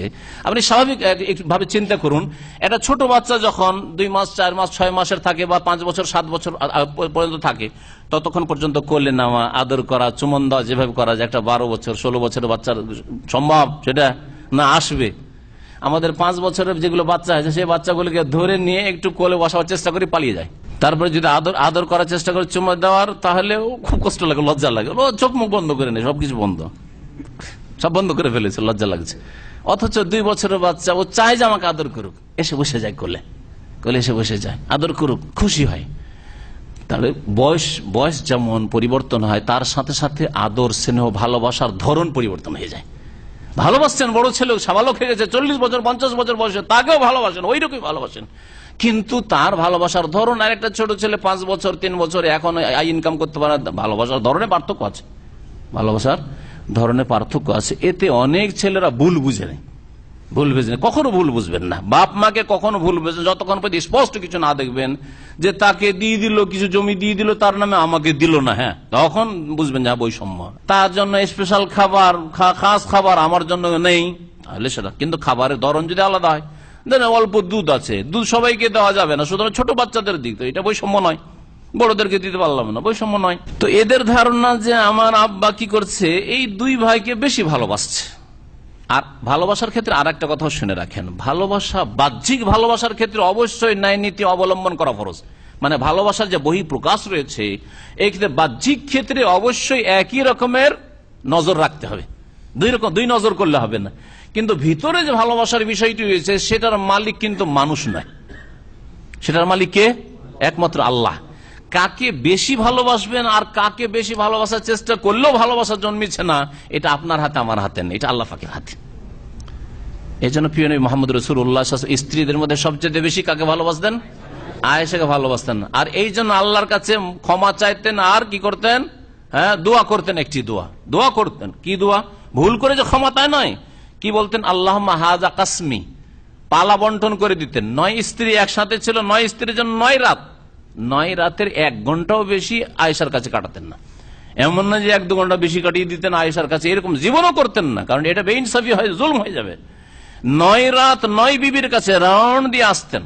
কখনো কখনো 1 রাতে 9 বিবির সাথে সমান সময় কাটিয়ে আসতেন। একটাই রাতে 1 ঘন্টা 1 ঘন্টা 1 ঘন্টা করে, চলো 9 ঘন্টা 9 বিবির কাছে একটা রাত কাটিয়ে আসলাম। এটাও করতে পারেন কখনো কখনো, নবী সাল্লাল্লাহু আলাইহি ওয়াসাল্লাম করেছেন এরকম। যাদের একাধিক বিবি আছে, হয়তো একটা রাতের অর্ধেক ভাগ এর ঘরে থাকলাম, অর্ধেক বাকি অর্ধেক ওর ঘরে চলে গেলাম, জায়েজ রয়েছে এইভাবেও ভাগ করা। নবী করিম সাল্লাল্লাহু আলাইহি ওয়াসাল্লাম এই ভাগ করে দেওয়ার পরে বলতেন আল্লাহুম্মা হাযা কাসমি, সহিহ হাদিস, হে আল্লাহ এটা হচ্ছে আমার ভাগ বন্টন। ফিমা আমলেকো, যার মালিক আমি, মানে ভাগ বন্টন করে দেব, পালা নির্ধারণ করে দেব, এটা আমার ক্ষমতাধীন, সুতরাং আমি ভাগ বন্টন করে দিয়েছি, পালা নির্ধারণ করে দিয়েছি। ফালা তালু মুনি ফিমা তামলেকো ওয়ালা আমলেকো, সুতরাং ওই ক্ষেত্রে আমাকে তিরস্কার করিও না, ভর্ৎসনা করিও না, আমাকে পাকড়াও করিও না, যেটার মালিক তুমি, আমি মালিক নই। ফিমা তামলেকো ওয়ালা আমলেকো, তুমি মালিক আল্লাহ অন্তরের ভালোবাসার, আমি মালিক নই। সুতরাং ওই ক্ষেত্রে যদি একটু বেশি ভালোবাসা হয়ে যায় কোন স্ত্রীর জন্য, আর কারোটা যদি একটু কম থাকে, তারতম্য থাকে, আল্লাহ ওই ক্ষেত্রে পাকড়াও করিও না, কারণ ওইটার মালিক তামলেকো, আপনি মালিক, ওয়ালা আমলেকো, আমি মালিক নই। রাসূলুল্লাহ সাল্লাল্লাহু আলাইহি ওয়াসাল্লামের দোয়া, জানা যায় দোয়া। সুতরাং ওই সব ভাইদেরকে বলে, কারো আছে 2 স্ত্রী নাকি? মাশাআল্লাহ, আমাদের দেশের লোকের সব মুয়াহিদ, এই ক্ষেত্রে মুয়াহিদ বুঝেন, একত্বপন্থী, এক বিবিপন্থী, মুয়াহিদ। আনতুমিনাল, আরবরা বলে যে আনতুমিনাল মুয়াহিদিন। মাশাআল্লাহ, আমাদেরকে জিজ্ঞেস করে, আর জিজ্ঞাসা করে ওদের তো 2, 3, 4টা এই হজের মৌসুমে, গত হজে ডিউটি গেছি, তা আমাদের যে ড্রাইভার সৌদি ল্যান্ড ক্রুজারে করে আমাদের বক্তব্য নিয়ে যাক, ড্রাইভার তো যেহেতু সরকারি ব্যবসা, তো সৌদি থাকে, তো ওর স্ত্রী আছে 4টা স্ত্রী ওর, কিন্তু শেখ মানুষ, মানে শেখ মানে কিছু এলিম আছে, বড় শেখ না, আর দাড়িটাই আছে, যেহেতু ইসলামিক মিনিস্ট্রিতে চাকরি করে, ভালো মানুষ লোক। কথায় কথায় এগুলো গল্প হয়, যেহেতু রাস্তা কাটাইতে হবে, যাচ্ছে একটা বক্তব্যের রাস্তা কাটবে, আরো শেখরা থাকে, আমরা থাকি, তো কার কটা স্ত্রী জিজ্ঞেস করে, তা আমাদের তো একটাই। তো মাশাআল্লাহ আনতুমিনাল মুওয়াহিদিন, আপনারা সব তৌহিদবাদী, মানে একত্ববাদী, একটা বিবিওয়ালা। আর আমাদের দেশে ব্যভিচার করলেও স্ত্রী আপনাকে অপরাধী মনে করবে, অসুবিধা নেই, আছে, আমার জন্যই তো আছে, শুধু 1 ঘন্টা 1/2 ঘন্টার জন্য গেছে, এদিক ওদিক গেছে, একটু বদ চরিত্রে, কি করা যাবে, স্ত্রী মেনে নেবে। কিন্তু বিয়ে করে নেন আর বলেন যে বিয়ে করলাম, দেখো আমি হারাম থেকে বাঁচার জন্য, গুনাহ থেকে বাঁচার জন্য তোমার 7 দিন মাসিক থাকছে, আমার বরদাস্ত হয় না, আমি থামতে পারছি না, আমি কি করব, রাজি করতে পারবেন না। যতই নামাজি মহিলা আমাদের বাঙালি সমাজের হোক, রাজি করা মুশকিল, অসম্ভব কথা, ঠিক কিনা? আর রাজি যদি না করেন, তাহলে ও তো আইনের আশ্রয় নিতে পারে, আবার কেসও করে দিতে পারে। এমনকি এক শাইখের উপর তার স্ত্রী কেস করে বসে আছে, কিছুদিন আগের ঘটনা। শাইখের উপর তো আপনাদের উপর তো কেস হইতেই পারে। আল্লাহ পাক হেফাজত করে, এবং এই জাহেলি চিন্তা চেতনা থেকে আল্লাহ পাক আমাদের মহিলাদেরকে বাঁচায়। এগুলি হচ্ছে প্রচার মাধ্যমের অপপ্রচার, ইসলামের বিরুদ্ধে। প্রচার মাধ্যমে বহু বিবাহকে জুলম হিসাবে পেশ করা হচ্ছে, যে যদি বিয়ে করে নাই তো জুলুম করে দিল, আর জেনা করলে জুলুম করলো না তোমার স্বামী, তোমাকে যদি লাজ্জুতাও মারে তো জুলুম করলো না, তোমার নির্যাতন করে, তোমাকে মানসিক কষ্ট দেয়, শারীরিক কষ্ট দেয়, কোনো অসুবিধা নেই, কিন্তু যাতে বিয়ে না করে, এসব কথা কে শিখালো? এগুলো ইসলাম নয়। আল্লাহ পাক রব্বুল আলামিন আমাদের দেশের মহিলাদেরকে বুঝার তৌফিক দান করেন, তার সাথে সাথে পুরুষদেরকে আল্লাহ পাক হেদায়েত দান করেন, যারা ইনসাফ করতে পারবে, ন্যায় নীতি অবলম্বন করতে পারবে, আল্লাহকে সত্যিকার অর্থে ভয় করে, আর শর্ত পুরা করতে পারবে, তারাই যেন বিয়ে করেন। আর ওই সব লোকেরা যাদের ইমান দুর্বল, বিয়ে করলেই যুবতীর দিকে ঝুঁকে যাবে, অথবা বড় স্ত্রীর টাকা পয়সার চাপে তার দিকে ঝুঁকতে বাধ্য হবে। স্ত্রী তো দ্বিতীয় বিয়ে করেছে কিন্তু তাকে সময় দিতে পারছে না, এইরকম ঘটনা আসছে। বিয়ে করেছে, শখে পড়ে একটা বিয়ে করেছে, বা যাই হোক ইসলামের দৃষ্টিকোণ থেকে বিয়ে করেছে, কিন্তু বিয়ে করার পরে এমন বড় স্ত্রীর চাপে আর বড় স্ত্রীর সাবালক ছেলে মেয়েদের চাপে, সেই চাপে আর ওই বিবির সাথে যোগাযোগ, এমনকি টেলিফোনও করতে দেয় না, টেলিফোনও করতে দেয় না। ও তো এক জায়গায় রাখা তো দূরের কথা, কাছাকাছি এক গ্রামে অন্য ডিস্ট্রিক্টে রেখেছে, তারপর টেলিফোনও যোগাযোগ করতে দেয় না। আর যদি মাঝে মধ্যে ঢাকা বলে যায় যে আমি ঢাকা যাচ্ছি বলে, তোর ওর পিছনে সিআইডি তদন্ত লাগিয়ে দেয় স্ত্রী, সেটিতে দেখো কোথায় গেছে, অন্য স্ত্রীর ওই বাড়িতে না যায় যেতে পারে। আউযুবিল্লাহ।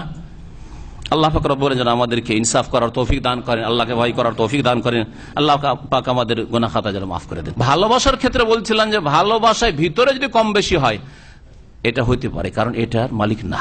আপনি চাইছেন আপনার স্ত্রীকে খুব ভালোবাসবো কিন্তু বাঁচতে পারছেন না, হইতে পারে এটা খুব একটা ভালো, কিন্তু কষ্ট দেবেন না, আপনি কষ্ট দেবেন না, পুরো ভালোবাসা দিতে পারছেন না, কষ্ট দেবেন না। এইরকমই বোনদেরকে বলবো যে স্বামীকে ভালোবাসা আপনার উচিত, পুরোপুরি ভালোবাসা দেওয়া উচিত, কিন্তু পুরোপুরি ভালোবাসতে পারছেন না। অনেক সময় স্বামী হয়তো কুৎসিত, অথবা স্বামী আপনার মনোপুত্র না অশিক্ষিত, আপনি বেশি শিক্ষিতা, অথবা স্বামী যে কোনো দোষ আছে, আপনার পুরুষত্বে দুর্বলতা রয়েছে, সুতরাং পুরোপুরি ভালোবাসা দিতে পারছেন না।